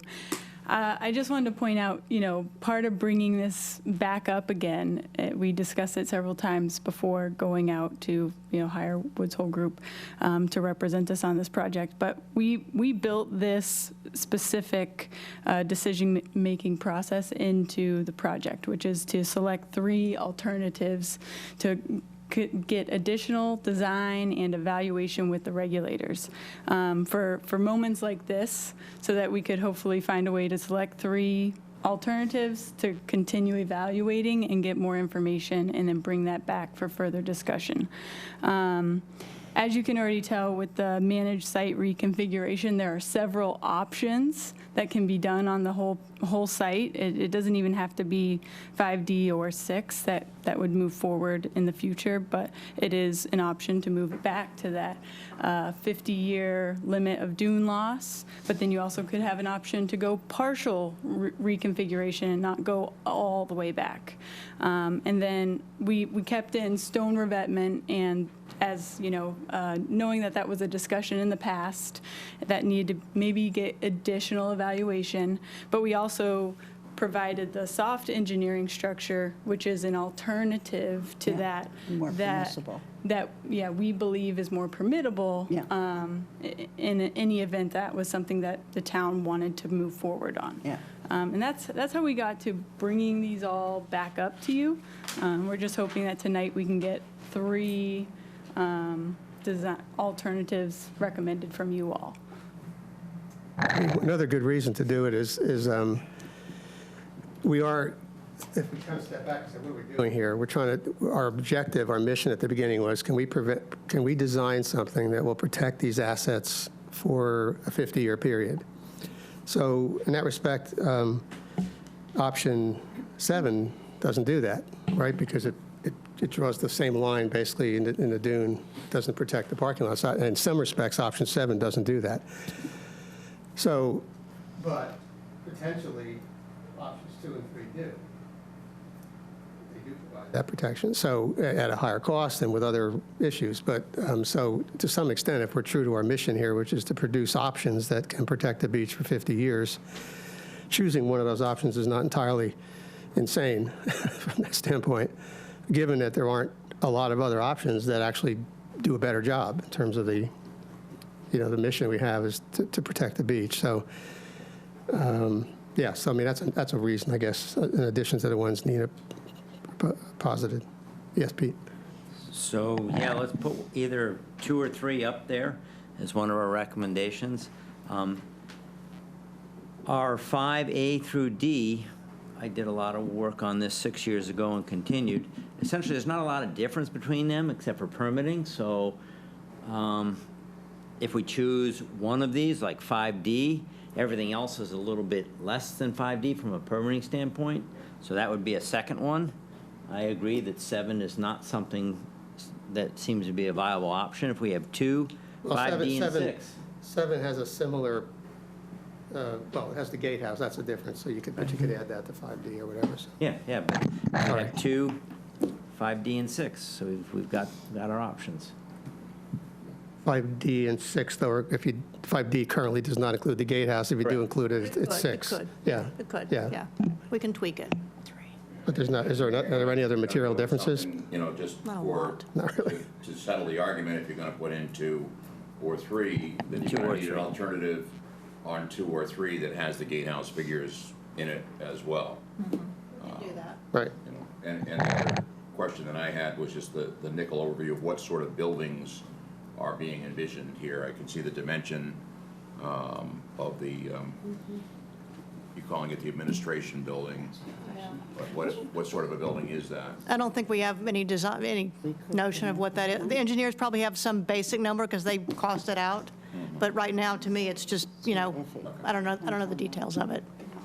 Hopefully low. Moving the gatehouse, because it probably wouldn't be Yeah. that hard to do. It'd be, It's already up on the bigger hill. than the existing gatehouse. And, you know, I think they were imagining, you know, office space in there, and you've got some merchandise that you sell, and your computer usage and whatnot, and then in that little entry building is more sort of the day-to-day interaction with the, you know, with the I vehicles think and whatnot. it's a lot bigger. 27 Yeah. by 40 feet is a lot bigger But I went into than that what's building, there it's now. tiny for all those people that work in there. It's way too small. Would the Yeah. existing structure be something that could potentially be moved to be the kiosk or whatever, or is that too big for that location? Can our gatehouse down where it is right now, can that get moved up and be the middle of the road thing? Potentially, yeah. I don't know anything about that, but I can certainly ask the engineers. It's a good idea. Small enough? So, Yeah, Gordon. excuse, thank you. All these options leave the maintenance shed where it is? Just for clarification, okay, thank you. Oh, down at the bottom? The electricity is all That up high doesn't on it make any already. sense. The electricity is already up It's, high on it. it doesn't make great sense, but there are some subtle differences. The elevation is higher, so you go up onto a slab, and then during the storms, we can just Move take the all the vehicles. vehicles out of there, and then all the electricity's up high. So it's actually designed that the water can go in and out, unlike a gatehouse. It's not ideal, but it has other, It's we can get another 20 years out of it, I think. Or 10. floats away out into the bay. Chris? Thank you, Tom. I think that Ann had a good suggestion. Perhaps this group would benefit with having a meeting after the, your special meeting, whatever you're calling it. Working group. Right, and you might develop some of the issues that came up here and deaden some of the ambiguity and be able to, how do I want to say, clarify some of the issues. Would it be a meeting that is, how do I want to say, not open to the public to participate, but to listen in on? Televised, If it was, or an open meeting. is it, I don't know. so that people What's could possible? zoom in and listen, not necessarily enter the fray, if you have other professional agencies. But that we haven't advertised it like as a public meeting, so I don't know that it would follow all the rules for that sort of thing. But it could be, but I mean, So it seems like at this point in time, we really have, you know, it's a suite of 7 options here, right? 1, 2, 3, 4, 5, 6, 8. 8 options 5 of them are managed site reconfiguration, one's a partial, and then 2 are conventional or soft engineering structures. At this meeting, or even the working group meeting, we'd be eliminating 1, getting more information from, the regulators on if it's permittable, adding additional designs, and we want to do some, images that give you kind of the 3-dimensional look and the real feel of what that option will look like. And then we want to bring that to the public meeting. So I'm not even- this I'm would be talking about one step having ahead. this group Yeah. be able to how do I want to say, listen to the dialogue and learn the development of what the results will be. Yeah. Not I guess that's necessarily the a question. public- Whose responsibility is it to produce these 3 options, and to whom are we producing them to? Because we're going to end up going around in circles here, because the working team comes up with 3, then we have to talk about that, and we don't agree with them, and then what do we do? Have another meeting? I mean, sooner or later, we have to have a clear idea who's going to produce the 3 recommendations, and who are they going to? I thought it was us producing them and giving them to the working group Yeah. to take further. I think Oh, you have to no. Stay with that itinerary. Yeah, If anything you change, you're pushing this back months and months and months. We'll be going back and forth. Public and all of that. I thought the Stay working with the plan group- that we have and move it forward, please. Yeah. The working group supposed to meet before this group? Isn't that what you said, Leslie? We had hoped that we were going to, but the timing just didn't work out. So we're Okay. hoping to meet later this week and let the board know what that group decides. Yeah, so that's why I thought it was that They recommend, sequence, yes. that the Thank you. working group would recommend to this group. Also, there was an executive summary that was going to be written and given to this group. That's what I thought we were missing. Whether we need to have it, I don't know, but I was just suggesting that maybe we could get those 2 pieces and then have another meeting, even within 48 hours, because you only need whatever it is to post a meeting. A couple of days or early next week or something. But this, A special meeting, and it's a workshop. It's not really a public input meeting. And then, the documents, and just so we don't get off, the documents you're talking about is just taking all of these options in huge amounts of detail, right? How many rocks is going to be placed on the beach? Summary is just breaking down the report into 2 pages. Right, but that- what's the germ of the report? Is it detail on each of these options, how much sand is going to be used, how many Yes. rocks are going to be Yeah. put there? Currently, the report does provide that detail on each Yeah, option. And how's that going to help us make a decision? An executive summary just shortens the amount of reading you have to do to get to what the report is Yeah, saying. no, I'm saying, what is in the report Yeah, that is not in this presentation that we would need There's to nothing. make a decision? No, Right. there's nothing. Nothing. And the executive summary is not going to be anything different than what you've heard here tonight. oh. It's going to And- be the same as what you've heard I tonight. think the important thing to me is what the working group recommends. That's what I would like to see, but, I mean, maybe we don't need that.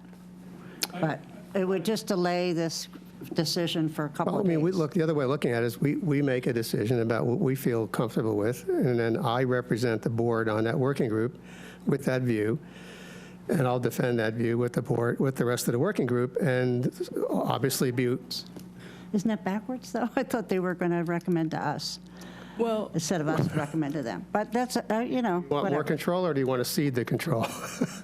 I was gonna say, I think the issue is, we putting the cart before the horse. I think you feel like this has been thrust upon you kind Well. of suddenly, and I feel that way too. And the dollar amounts are fluid. They changed from a month ago, the expenses. I'd like to It's a state of the feel like I economy. understood some of this a little bit better. So I think it's didn't present more anything a month ago that things in have terms of dollar happened so values. quickly that maybe a Well, second meeting. I don't feel would- that. I don't feel it. I don't feel it's been thrust upon me. I think we've all had the material for a while, so I don't feel that way. I just feel like that there was a procedure, that there was a working group that was going to make recommendations to us, that we were going to make a decision. It doesn't matter to me if we don't do it that way. I just think, thought that's the way Ann, we maybe were to make supposed it to simpler, I think we have a responsibility. Our job is to make recommendations to town council, town manager, on matters affecting the strategic operation of that facility. So we have the responsibility and privilege to, I think, to go to that working board with me there representing us, saying, this is what we think. And there's a lot more expertise around this table regarding Sandy Neck than there is in that working group. You've got So what was the technicians, you've got working group consultants, you've got formed for? engineers, but we are the ones that, use the beach, that are out there, that understand it, that have been running it for 100 years. I think we should make the recommendation, what we think, and close to 100? Yeah, it just feels like. Why was there a working group formed? Well, because the working group includes participants, stakeholders in this, and a lot of, the working group does not have opinion leaders on this. The working group mainly is consultants and engineers and technicians, okay? The opinion leaders are Nina, me from the board. That's the people that represents the. But there's 4 people on the working group Yeah. at this table. There's Yeah, Amber and myself. Okay. it's not just And outside Leslie, people, but so- half of it is. I mean, it's like, which do you want first? You Well, know, I I'd like think we to hear could get from into the working group and consultants, want to but know that's okay. the Sandy Neck Board's opinion, and that might help make everything cohesive so that we have one voice going to the town manager. Yeah. I do know that there's one member of a regulatory agency on the working groups, CZM member, and, I think he'll be interested in learning about the board's thought process on whether or not to include alternative 2. And then, it will be up to Tom and Nina and myself and Amber to describe to him, if that's what the board decides, why that's been included, because he's probably going to say, why include it at all? And so, I think it'll be a nice sort of discussion point where we can, potentially convince him of the importance of including that to represent the views of, many people in town. I mean, look, step back a second. Take us to those of us who were in this thing 6 years ago. There's really not, other than moving the gatehouse, there's really very little in here that is materially different than where we were 6 years ago. Very little. Pete gave, I don't know how many presentations to the town council during that time frame to try to explain these. There's very little in here that's different other than moving the gatehouse, but that's the bottom line. And so if we don't just kind of move forward on this, I think we just risk a Groundhog Day scenario, where it's kind of, we're back again at the same place, We should take a point of view on this, in my opinion. Obviously, it's up to the board to decide and vote, but take a point of view on this, put that in front of the working committee, let's hash it out some more. There's a lot of detail, a lot of issues on cost. No one will be more focused on the cost side than I will, so, there's definitely a lot of stuff that needs to be clarified there. But at least put a stake in the ground on some options that we feel comfortable with as a board, that meet the requirements of our mission, even if they're risky, even if they're maybe not doable, as Ann said. Let's put them forward, let the team take a look at them more. And as this thing goes on down the funnel, it'll get more refined. It's not just going to happen like that. I don't think we'll have a decision on this in a week, so. And that was the hopefully one of the final points I was going to make is just because you say this option, that option, this is a broad brush. And by the time you get to build it, there's going to be little pieces of all of these that are in the final project. This is a broad brush, it's a guideline, it's a direction. It's not the final details. For example, if we say that our mission is to protect the beach for 50 years, but let's say hypothetically the town looks at it and says, that's great, but I don't want to spend the extra $2 million it takes in the project to do that. We're happy to do it for 30 years. That's the town's decision. Between 6 and 5. And that could be the difference between a 6 and a 5D. But as long as you've got one of those 6 or 7 and a 5 in there, then you've got one, right now, you've got one that has gatehouse numbering stuff in it and one that does not. 6 and 7 and one of the first 2 pretty much covers it. It's, because 5 is just is 6 or 7 without the gatehouse moving, so the 5 options. So if you pick 6 and 7 and one of either 2 or 3, you kind of got 3 options that could be put forward.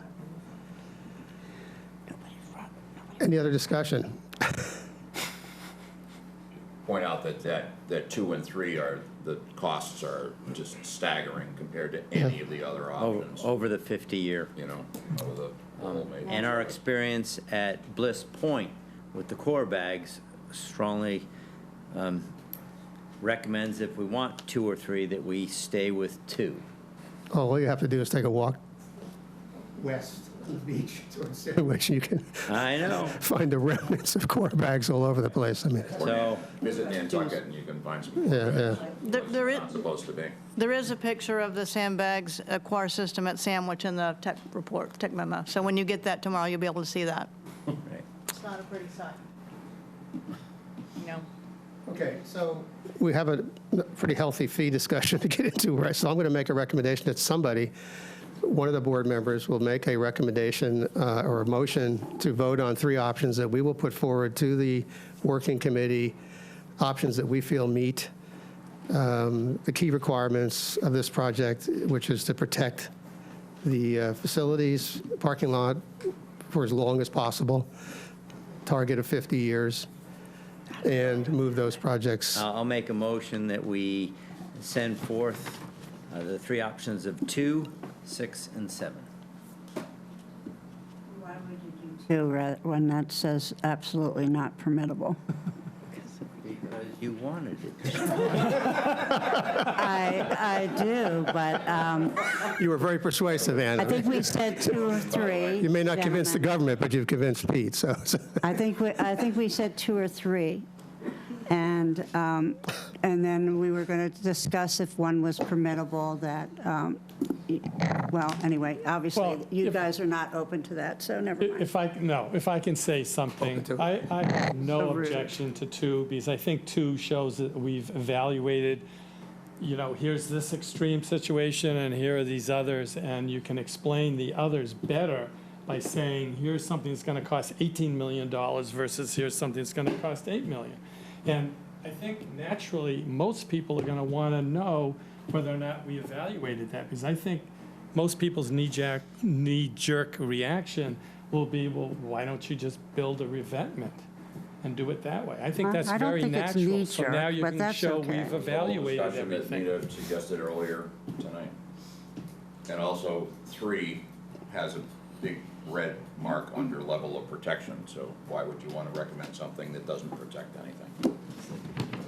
And So I just 2 want to. has a nice Tom, big green one. I think what we're missing is the voice of the regulators. That is the CZM voice from the working group isn't here. Yeah, And that's why we'll, If we had like 5 Right. minutes with that person, it would set this all. So, yeah, That person's Yeah. in the working group, so yeah, we move this to CCM, them and they work on it. CCM would be sort of at the table and advising through the regulatory process, but it's really DEP, Okay. natural heritage. Those are your roadblocks to permitting these.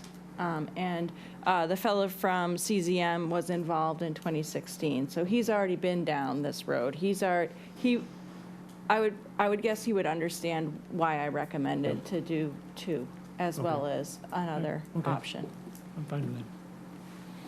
So we have a motion and a second? I don't have a second yet. Oh, yes, we do. Oh, I'm sorry. What are the 3 that you're, what are the 3 again? 2, 6, and 7. I mean, I guess we could always look at the 2, Anna's, the fallback option for that would be, if you went forward with it and the government said, you can't do that, but you could do core bags, then it's a fallback anyway, so. Fallback. Okay, so we'll take a vote on this. I think we probably ought to go person by person, just to, or unless we may have a consensus, I'll ask everybody, can we have a vote on the motion, which would be to submit to the working group options 2, 6, and 7 for further study? All in favor? All in favor? Aye. Okay, we have a unanimous agreement. Thank you. Motion passed. Okay. Chairman, I have a couple of questions. Yeah, sure, Chris, go ahead. First of all, is it possible for this PowerPoint presentation to be on the website and accessible for the public? Oh, boy. I think we ought to wait till we get, my opinion would be, I would wait until we get this refined a bit more. I mean, the public can hear this meeting. There'll be minutes. Actually, I guess they'll be included in the minutes. Yeah, so it'll be on the website in that sense. Just like yeah. the last meeting, their first report was included in the minutes, this one will also Yeah, be right. included in the minutes. Okay. I'm just saying, people watching the video are not going to be able to read that screen. No, I know. The second question I have is, where and when do you anticipate the public meetings to be? One would be in person and the other would be virtual. We plan to leverage your guys' communications resources to blast out and advertise those meetings, not only through the public, communications department, but also through their resources. And like counselors' newsletters? Counselor newsletters, however, we'll give it at least 2 weeks, hopefully more time to be posted. And then it'll be 2 separate dates. And we intend to do one public in person, probably here at Town Hall where there's enough seats. Hopefully we get a good attendance. And then the other virtual because we're kind of moving into the off season. I imagine a lot of people who use Sandy Neck are not actually around. Okay, good. Okay. Thank you, Leslie and your team. Appreciate it for all the hard work. I don't know how to get out of here except for just oh, you pull got it the out. mouse over there. Okay, perfect.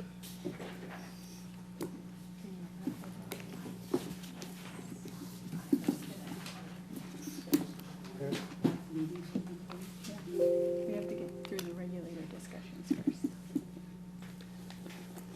Thank you for writing the grants on the Heron ones. I asked Chris Nappy. Thank you. He was responsible. Thank you very much.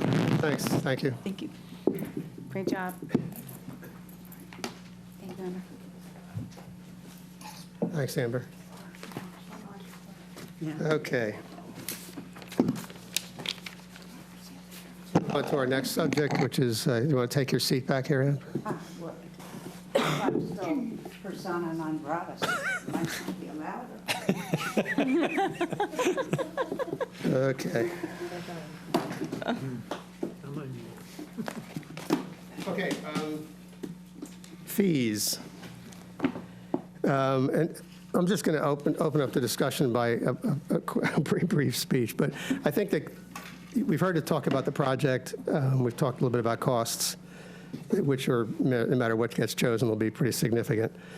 Obviously, we want to give this project the best chance we can to get approved by the town once we have a project. And it certainly means that we have to be thinking about all kinds of funding options. And I think if I were the town, I would certainly look to the board and say, well, or to Sandy Neck and say, well, what are you guys doing to help with those funding options? What things could you be doing? What levers do you have to pull that we could use to potentially partially fund this project, not only in terms of the project cost, but also the cost of paying down the debt over time. So there's two elements to it. So we have a lot of, Nina sent you some information. She sent you the benchmark data.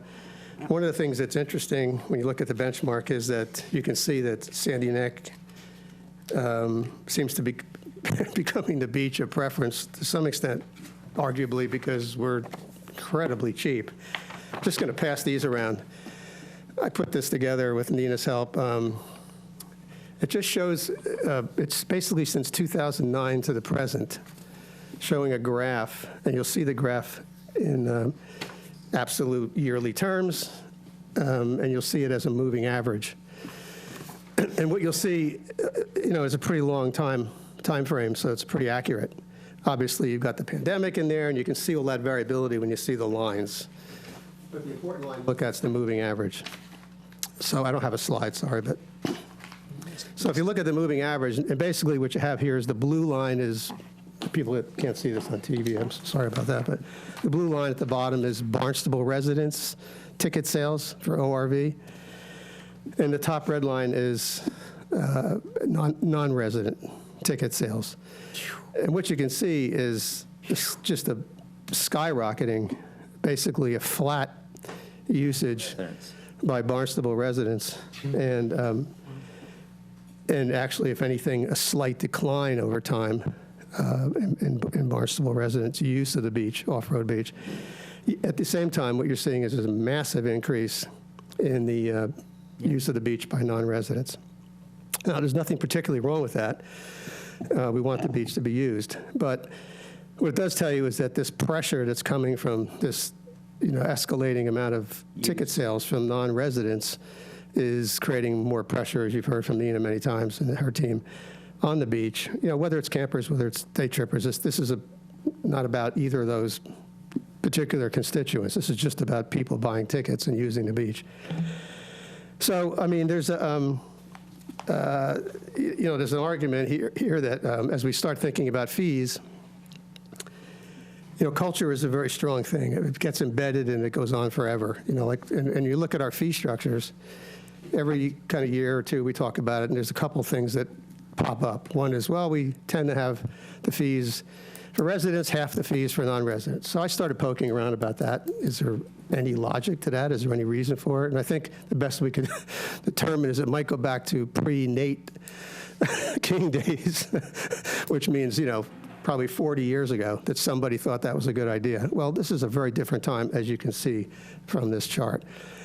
And there were also other conventions like, well, we only increase fees every 2 years and things like that. Again, no particular reason or logic for doing that. So when I sent you the note, and I think what I've asked you to do during this discussion is to think about, let's start thinking about this as a business, which it is, and how would we want to run it? How do we want to develop funds that we need to provide the capital that we just got done spending 2 hours talking about? We need to help fund this project. We have to do it through fees. That's the levers we have.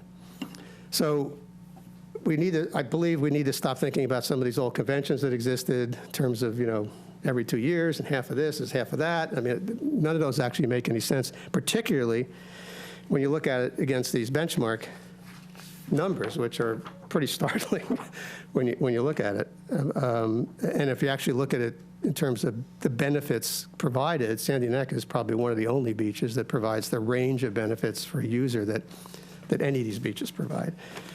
So I think Nina and I had a brief discussion about this. Nina's put a lot of time into thinking about this in terms of options we have, and thinking in terms of maybe looking at how could we as a board, as a team, working with the management team, come up with a stretch target where we could say, well, maybe we could produce $500,000 of extra revenue over the next few years by looking at the fee structure. We're not talking about gouging. We're not talking about being unfair. We're talking about being fair. So, and even things like, do we have to increase Barnstable residents if we're increasing non-residents? Another convention that's tended to exist without any logic. Barnstable residents already pay taxes. They already support the town in other ways. So, I think we can, again, maybe kill off that bit of culture that's existed for a long time. So that's kind of a framework. And I think what I was going to suggest is that we just discuss that a little bit, try to develop our guiding principles for how we're going to move forward on fees.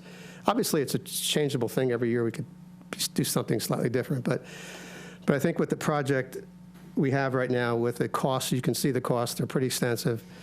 We'll get funding, hopefully, from other sources. But I think it really helps the project if we can say, we're coming up with ideas when we speak to the town council, when we speak to Mark, that are going to generate income, that are going to help support the project, not only initially in terms of cap cost on the building, but also on the longer term, cost of the debt over time, whatever we end up financing.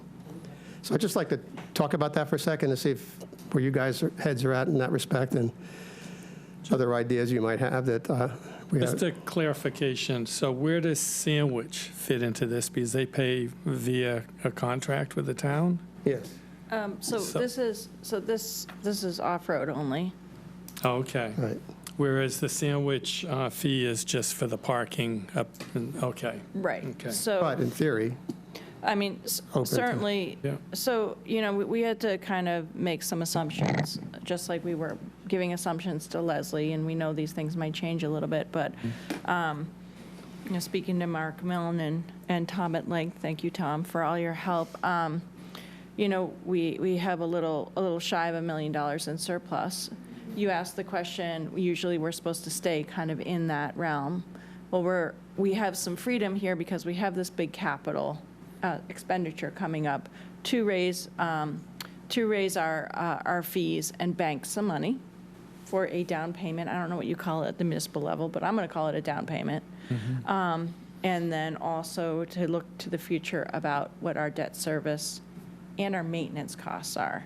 So I called it 4 years to the project, when we would need to start paying that bill. And it was recommended that we would have about $1 million down payment. And then we would also need to have our revenue at a place where it could cover the debt service for an additional $3.2 million at the worst, as well as the maintenance costs. So we're here. We need to be here, right? That's basically what we're saying. So we need to get there a little slowly. We can't just jump there in 4 years. We need to have a plan for the next 4 years. And so looking at the different options for revenue, one of them is the town of Sandwich, and I commit to you that we will approach the town of Sandwich, but that's a political question, and that's something that we need to evaluate, but we don't know what we can get out of the town of Sandwich for increased revenue. Right now, they're around 50,000 a year, and that's for parking. That's a good deal. It's an extremely good deal. Yeah. But even if they double that, we're not even near what we need. Right. We still need to significantly increase our revenue over the next 4 years. So, Hannah put this together. I sent it to everybody. You can see that non-residents at other marquee beaches are paying a lot more than they are at Sandy Neck. I don't know. We're also the beach that's open year-round. We looked at MBBA, but I think most of these other beaches have a chunk of time in the summer where they're fully closed. So I think that we have a really good product. I get that it's tenuous, that at any year we could have a plover, but we try really hard and work really hard. And I would say that we can tap into this non-resident fee to help fund this future capital project. I said in the email that that's not all we're going to raise. And unfortunately, that's only going to cover some of our needs. We're still going to have to raise other fees. But what Tom and I are suggesting is that a big nut can come from this. So I think that's kind of the background I want to talk about. I want to remind everybody that we have this meeting and next meeting to discuss it, but we will need some sort of resolution by the October meeting. And I only gave you this piece as the staff recommendation. I really was only looking at the permits right now, and so these other increases to other fees I would be presenting at our next meeting when we have more time to put it together. Unfortunately, this comes right after Labor Day. It's really tight for us to pull together analysis about camper fees and some of the other potential fees that we could raise. So the question I have, how can we figure this out if we don't know what the cost's going to be? I mean, is it the $12 million project that we're doing here, or is it the $18 million project, and the numbers change from just as soon as last month, the numbers have changed. I don't actually agree with that. You said that twice tonight. I don't think numbers were presented at the last meeting. Well, if I'm just going off of, these things that we were given.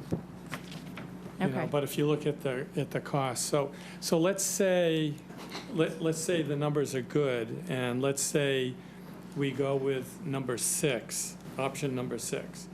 So that was like $4.5 million for the initial cost or something like that. Yes, 4.2. And then $8 million, for the maintenance. So Next 50 years.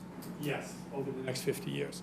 So how comfortable are we with those numbers, I guess is what it comes down to. And then how would you structure it? Would you have a municipal bond probably for the initial cost? So we would, it was back of the napkin, but I looked at $4 million with $100 million off the top of that, and then I looked at debt service for $3 million. Okay. And that's pretty back of the napkin, but that's kind of in the ballpark of where we're going. So the debt service on $3 million would be $172 to $186 $1,000 a year. Upon where interest rates are. Right. Yeah. And then I looked at the additional cost for maintenance and divided by 50. And that came up with the figure that I needed for my yearly maintenance. So it puts you up a little over 200,000 as an annual figure. It's also, it's the maintenance that creates the variability, not the capital cost. So Yeah. capital cost is pretty flat across all the options, so you can almost be fairly close to, that's what, it's probably a decent estimate.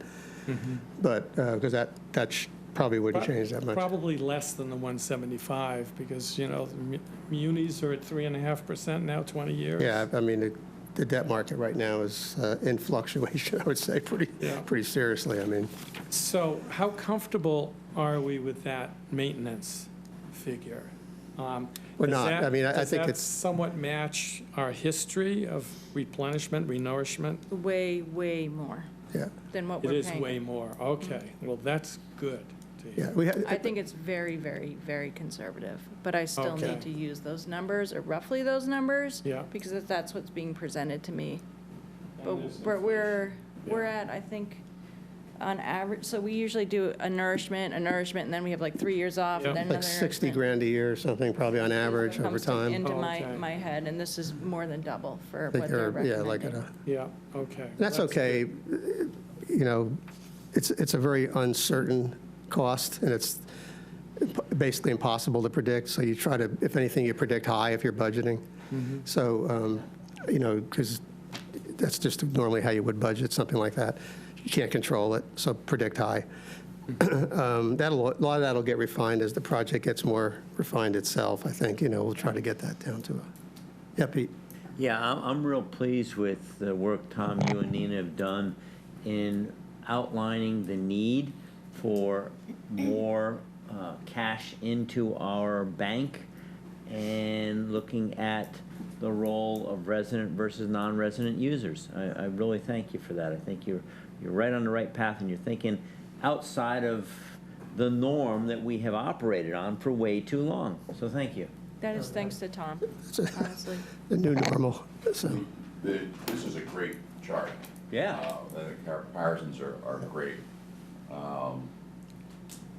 The thing that struck me, which I didn't really realize, that most of the other, we're not charging other than our daily access fees for campers and our chase vehicles daily fee, which is, we're not charging anything different for a camper, self-contained vehicle versus a regular off-road permit. As far as most of the other all of the other vehicle places that do allow self-contained vehicles are breaking it down differently. Yeah, I mean, look, I've used because I'm a boater, I've used my boating analogy enough times that you're probably sick of hearing it, but I mean, you've got a limited amount of space you're trying to allocate to a lot of users, we can see that. And the question becomes, how do you do that, and how do you price it? And, boats typically are priced by length. Should you do that with campers? I don't know. It's a little different because the beach is different than a slip, but I just think we have to think out of the box, and that's all I've been trying to push a little bit, is just all these old conventions that we followed, let's crush them and start all over again and say, how do we want to run this, and how do we want to, things like, should we favor Barnstable residents versus non-residents? I mean, I'm 1,000% in favor of that. So, but not, gouging, but just being reasonable, and the reasonableness is defined by, what are the benchmarks? What are other people doing? So we know we're not so we can justify and explain what we're doing to people who are going to be concerned about costs going up. So that's the best we can do, really. But we can't just sit here and do nothing and let these cost gaps get huge. We don't know what this is going to cost, you're right, but it'll be millions. Is there in the statistics, say if we had 1,480 residents and 3,069 non-resident stickers this year, is there any information that says how many of those stickers were campers? Yeah, so we can pull a lot of this camper information together for you. I don't know that one off the top of my head, but it's 300, 400. It's a very small percentage of the total number. So far this year, So far this year, and it's a record-breaking year, we've sold 4,678 permits. And so if you figure 300 to 400 of those are campers, it's a small sliver of the total amount. Do I have that figure about right, 300? Yeah, I think no more than 300, Yeah, no more than 300. We're seeing a lot more, instead of the self-contained vehicles, we're actually starting to see people switching over more to slide-in campers in trucks. But we definitely have some big guys out there still. So we had, I believe, for Labor Day weekend, what did we say, 72 reservations on the books. So yeah, they're out there. And we can put together any additional information that you may need for the next meeting. We are keeping track of vehicles stuck on access trail because that's been such an issue, and what ratio is campers and how much time staff is spending on that. We certainly can let you know how many camper stickers are out there. And was there any other information that would be helpful? The other big picture, just a question, for property owners, real estate tax goes into that are paid by all property owners, whether they're leases or not, goes into the town general fund, I'm sure. But the leases that are paid for those of us that have leases for our property, because the property was taken in the 1970s, basically. Heard that. Yeah, another sore one. I wasn't here. Enough to the mic, Bill, there? You can repeat that one. No, I don't think I have to repeat that, but are those lease fees, are they in your budget, or are they going to the town general fund? Yes, thank you for that question. So the lease fees do come to Sandy Neck, and hovers around 50,000 a year. And the taxes cannot, by law, come to us. So the town sort of equals that out by, the DPW does a lot of that road work, and we're not charged for it, whereas we're charged for everything else. So I do have to buy material for the road work, but the DPW does handle that, so it kind of. It runs really very much like a real, like a business within the town, so like the airport, I think, and I think the golf courses, I think, are enterprise accounts too, I think. Many of the leases are coming due in the next couple of years for renegotiation, just as a point of information. Yeah, I mean, look, we also assumed when we looked at this, if you raise fees, you could lose ticket sales, so you're going to have to make some assumptions as you model it to sort of look at, if the fee goes up this much, you might lose, because you don't want to obviously raise the fees to the point where you have no customers. So it's got to be balanced. And that's why the benchmarking. That has been a question in the past, why do we only charge $30 or $40 for a property owner for a sticker versus what everyone else is paying? Well, property owners are also paying real estate tax and leases in some cases, so. Yeah, we need to look at all of that, so. Any other comments from the board about, obviously, we're not going to make a decision today, but Nina will. I'm going to say one more thing about campers, because it is on my mind, and we're definitely going to address this next meeting. I see the way other beaches do it. You can see that one of the beaches does a fee for a camper, and then they get 21 days on the beach. And I just want to note that Sandy Neck may or may not be different, but the way that campers are in Sandy Neck is there's a few campers that buy the sticker and they come once or twice. And then there's a big group of campers that are there every day. 3-4 days in a row off, and then back on 3-4 days in a row. And they're there almost every weekend. So I just want to say that I think our structure is correct in so much as those people should be paying more rather than a more expensive permit. I think my gut says that's the right way to do it, even though we need to look at those overnight fees. I like the way that's set up, even though none of the other beaches are set up that way. Yeah, User-based as opposed to. But you would keep it with the 4 days on and 1 day off. You'd maintain that? Okay. So the ones that are actually using it more are paying more the way that your system is set up. Makes sense. But the size of the campers is a problem. I mean, some of them are huge. And I just heard Tom say that maybe it's by foot. We certainly can look at that. I mean, I'm just popping ideas. I think we all need to be thinking about what the options are. I mean, at the point, if a user is, also creating issues, or not as an individual, but in general, if I don't have a clue because I'm not managing, but if a 35-foot camper is in general a lot more of a hassle than a 24-foot one, then you could argue maybe a foot charge, which is kind of a use charge in a sense, makes sense. It might be too much of a hassle to keep track of. I don't know. Like I said, it's done simply with marinas all the time. It's software's there, but I don't know what the answer is. I just know you guys have to think about where are those problems, what kinds of things create staff costs, hassles, and safety risks, things like that, and then decide how you structure your fees to some extent. Gordon? So my question would be, but thank you, Nina, is how many nights are campers out there? So there are 300 campers, but some of them spend 60 days out there. So maybe we need to know the whole total number of nights that campers are out there. So you could, if you could charge them a sticker fee and then $10 a night or something. Yeah, we do. That's what they're doing now. Okay. They get charged a fee per night, and if they have a chase vehicle, they get charged another fee. So there's already a multi-element fee structure in place. As I've said before, if you take a 30-foot boat to Nantucket, it's going to cost you $300 a night, but out there it's 10. So I don't know whether that's a relevant comparison, but it's pretty inexpensive.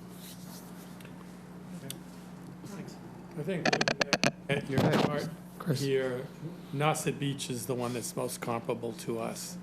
And so our pricing would end up being less than theirs. So I think that makes sense. In other words, if we lose anybody to Sandy Neck, they'll probably go to Nauset, but I don't see them really.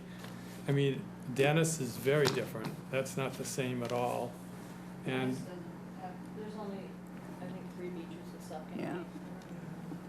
yeah, okay. Just Nauset. Yeah, so us, nothing and, else. Grace Point. Yeah. and Which Race is the Point seashore, which is a yeah, different thing. That's a different thing altogether, and they were closed for a lot of the season, right? So I think as long as we stay under Nauset, then we're not gonna lose anybody.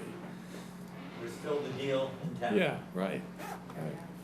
So let me suggest, any other comments from the board? Chris, go ahead. Thank you. I just wanted to say, I echo, I understand Nina's concern. If you have a large camper that's 35 feet long, they're taking up more of the beach and taking up spots for 2 or so. So I do think that it's worth evaluating. Maybe not necessarily by foot, but maybe you want to have by categories, We can look at categories and Yeah. fee. Who writes your grant? Obviously, some changes that we might contemplate, I would imagine there are things you'd want to do over time as opposed to immediate because of all the Right, grants. hassle it could create for people, if you just made a decision quickly. But one of my suggestions is 9 o'clock, that you've got a lot of data. We've had a good discussion, I think, in a fairly brief period of time, half an hour. We can try to put together some more information, some more data. I think the key is, for me, and what reason I did this is because everybody's got anecdotes about how everything works, right? But we have enough data, and particularly now that we've got systems in place to do it, to produce data, to look at these things clearly and then make decisions based on data instead of what happened 20 years ago or 10 years ago or 5 years ago. So that's what we're going to try to do. I'll continue to work with Nina and her team on pieces of data we can push out to you guys, and then hopefully by the October meeting, Nina will have a proposal on all the fees that we can discuss and then vote on at that time. October's the deadline. Yeah. Okay, any other comments from the, in the interest of time, I think we'll just go to public comment. Anybody have any comments over there if you're still awake? Yeah, we're waiting. Better not. I would. Why not? What the heck? Wendy, it's not a slight at you that I'm going to leave the room, but I do have to be back to work at 9:30. That's fine. I respect you for working, thank I'll you. assume your vote for adjournment is a yay. huh? Wendy Paquette from Hyannis. Couple different things, if I can remember everything. First off, as far as vehicles getting stuck on the beach, it's not necessarily the size of the camper. There's been lots of people on Nauset, on Race Point that have softer beaches, that have 30, 32-foot motorhomes and do fine. It's the operator. It's education on how to drive a vehicle on the beach. I have seen and I have helped many people that have four-wheel drive and get stuck on the beach. It's all up to the operator. As far as the two-wheel drives that just pull off on the roads, that's happening everywhere. That happened at Race Point. I follow Long Island Beach Buggy. They had a guy in a pickup truck and a U-Haul on the beach that got stuck the other day. Don't give 'em ask. ideas. Don't ask. Yeah, don't ask. Regarding the fees, I will say, and I've always said it, nobody else charges an overnight fee. I understand things go up, and I understand that totally. Believe me, my budget is too. If an average camper spends 10 weekends on a beach from April 15th to October, they are now spending $400 just for the overnight fee, on top of the $190 sticker fee. So now we're at $590. If they happen to have a chase vehicle, it's another $10 a weekend, so that's another $100. So I've always argued the fact that Sandy Neck is more expensive than other beaches. However, you can have a fire on Sandy Neck. Sandy Neck, the last couple of years, has never closed. Maybe not big, but it's never closed. I don't know. I'm not saying don't raise them because I do understand the budgeting. I'm just saying, in all actuality, if someone camps a lot on the beach, they are above other beach rates for stickers. Let me just say one thing on that, and I agree with you as far as that goes, but these folks obviously can thoroughly enjoy it. As Nina said, they're here week after week after week. And where else can you go for that small price? Oh, I understand that. To be on a beach with a fire. I heard that from people when Nauset went up to almost $400 That's right. or over $400. That's whatever right. they I are mean, now. one It's night like, in a hotel is like $500. I'm thinking of parking my boat on the Yes. beach down there. Yeah, park the boat, right. And you know, these guys, they bring their boats, so they get to fish.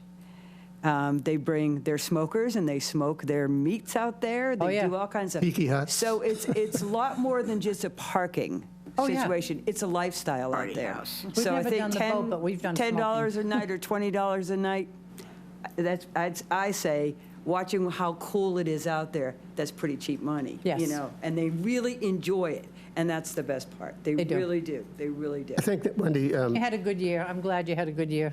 I think, Wendy, too, and I'd be interested in your view on this, but obviously one of the underlying themes here was that we would be looking at favoring, well, we put it the other way, trying to keep the fee increases to Barnstable residents as moderate as possible and utilize the Right. steeply increasing non-resident utilization of the beach for the primary driver of fees. Well, the other question I forget, don't the rates have to be 2-to-1 ratio anymore? No, that was something that somebody thought up in if you get state funding or 1937. something? No, I Is thought, that where it came from? State funding? No, It's before my time. we checked with the power, I did check with Mark. Mark, so. well, I'm sure you did, because I know other beaches do. We did check. So there is no 2-to-1 anymore? No. You just do that to be nice? Yeah. I think that was. 2-to-1, decision. every other year. Yeah. All these little rules that we had, need to be evaluated at least every half a century. Looks like Dennis is 2-to-1. It might be up there. Yeah, it might be, I don't know. It doesn't, I'm not saying that somebody wouldn't have also So thought that, but, Coincidental? yeah, probably. And Dennis, What did you say, Bill? Which one is? If you look at Crow's Pasture, Crow's Pasture See, has that no it's- ORV access right Right. now. I'm saying that 2-to-1 ratio you're Yeah. talking about, They that's a have, I 2-to-1. don't think they've been open for. Chris, did you a have, year I'm and a half. sorry, just let me, I saw your hand go up. Did you have something you wanted to say? Really bad, yeah. Just a curiosity to try to figure out down the road, if you're talking about raising the fees, I know when Nauset raised their fees, they raised them significantly. I would be curious to see what were the increases here after Nauset raised their fees so much, so that you could actually try to weigh, right, we might lose people because we went up close to what Nauset went to. Even though the value is there, I think you might want to consider that. I just wanted to throw that out there. Yeah, I mean, I think I mentioned earlier, we would model. That's a good point, but more of why people are there, because I'm at the gatehouse and I get to talk to all these folks, is because Nauset's closed. See, when you're the only game in town, they want to come here. And then once they come here, they don't want to leave. They don't go back to Nauset. They don't go to the other beaches because they just like our beach. It's a sure thing, so they. It is, well, it's not a sure thing. Well, more of a We're sure never thing, going to huh? say that. Not 100%. Water is not as cold. We have, well, everybody's worked hard. Sharks. But that's the reason they come, is because Nauset's closed, Duxbury's closed. They only let a certain amount of cars out even when they're open, that kind of thing. So it's not a fee thing as much as it is you get to get your tires on the sand.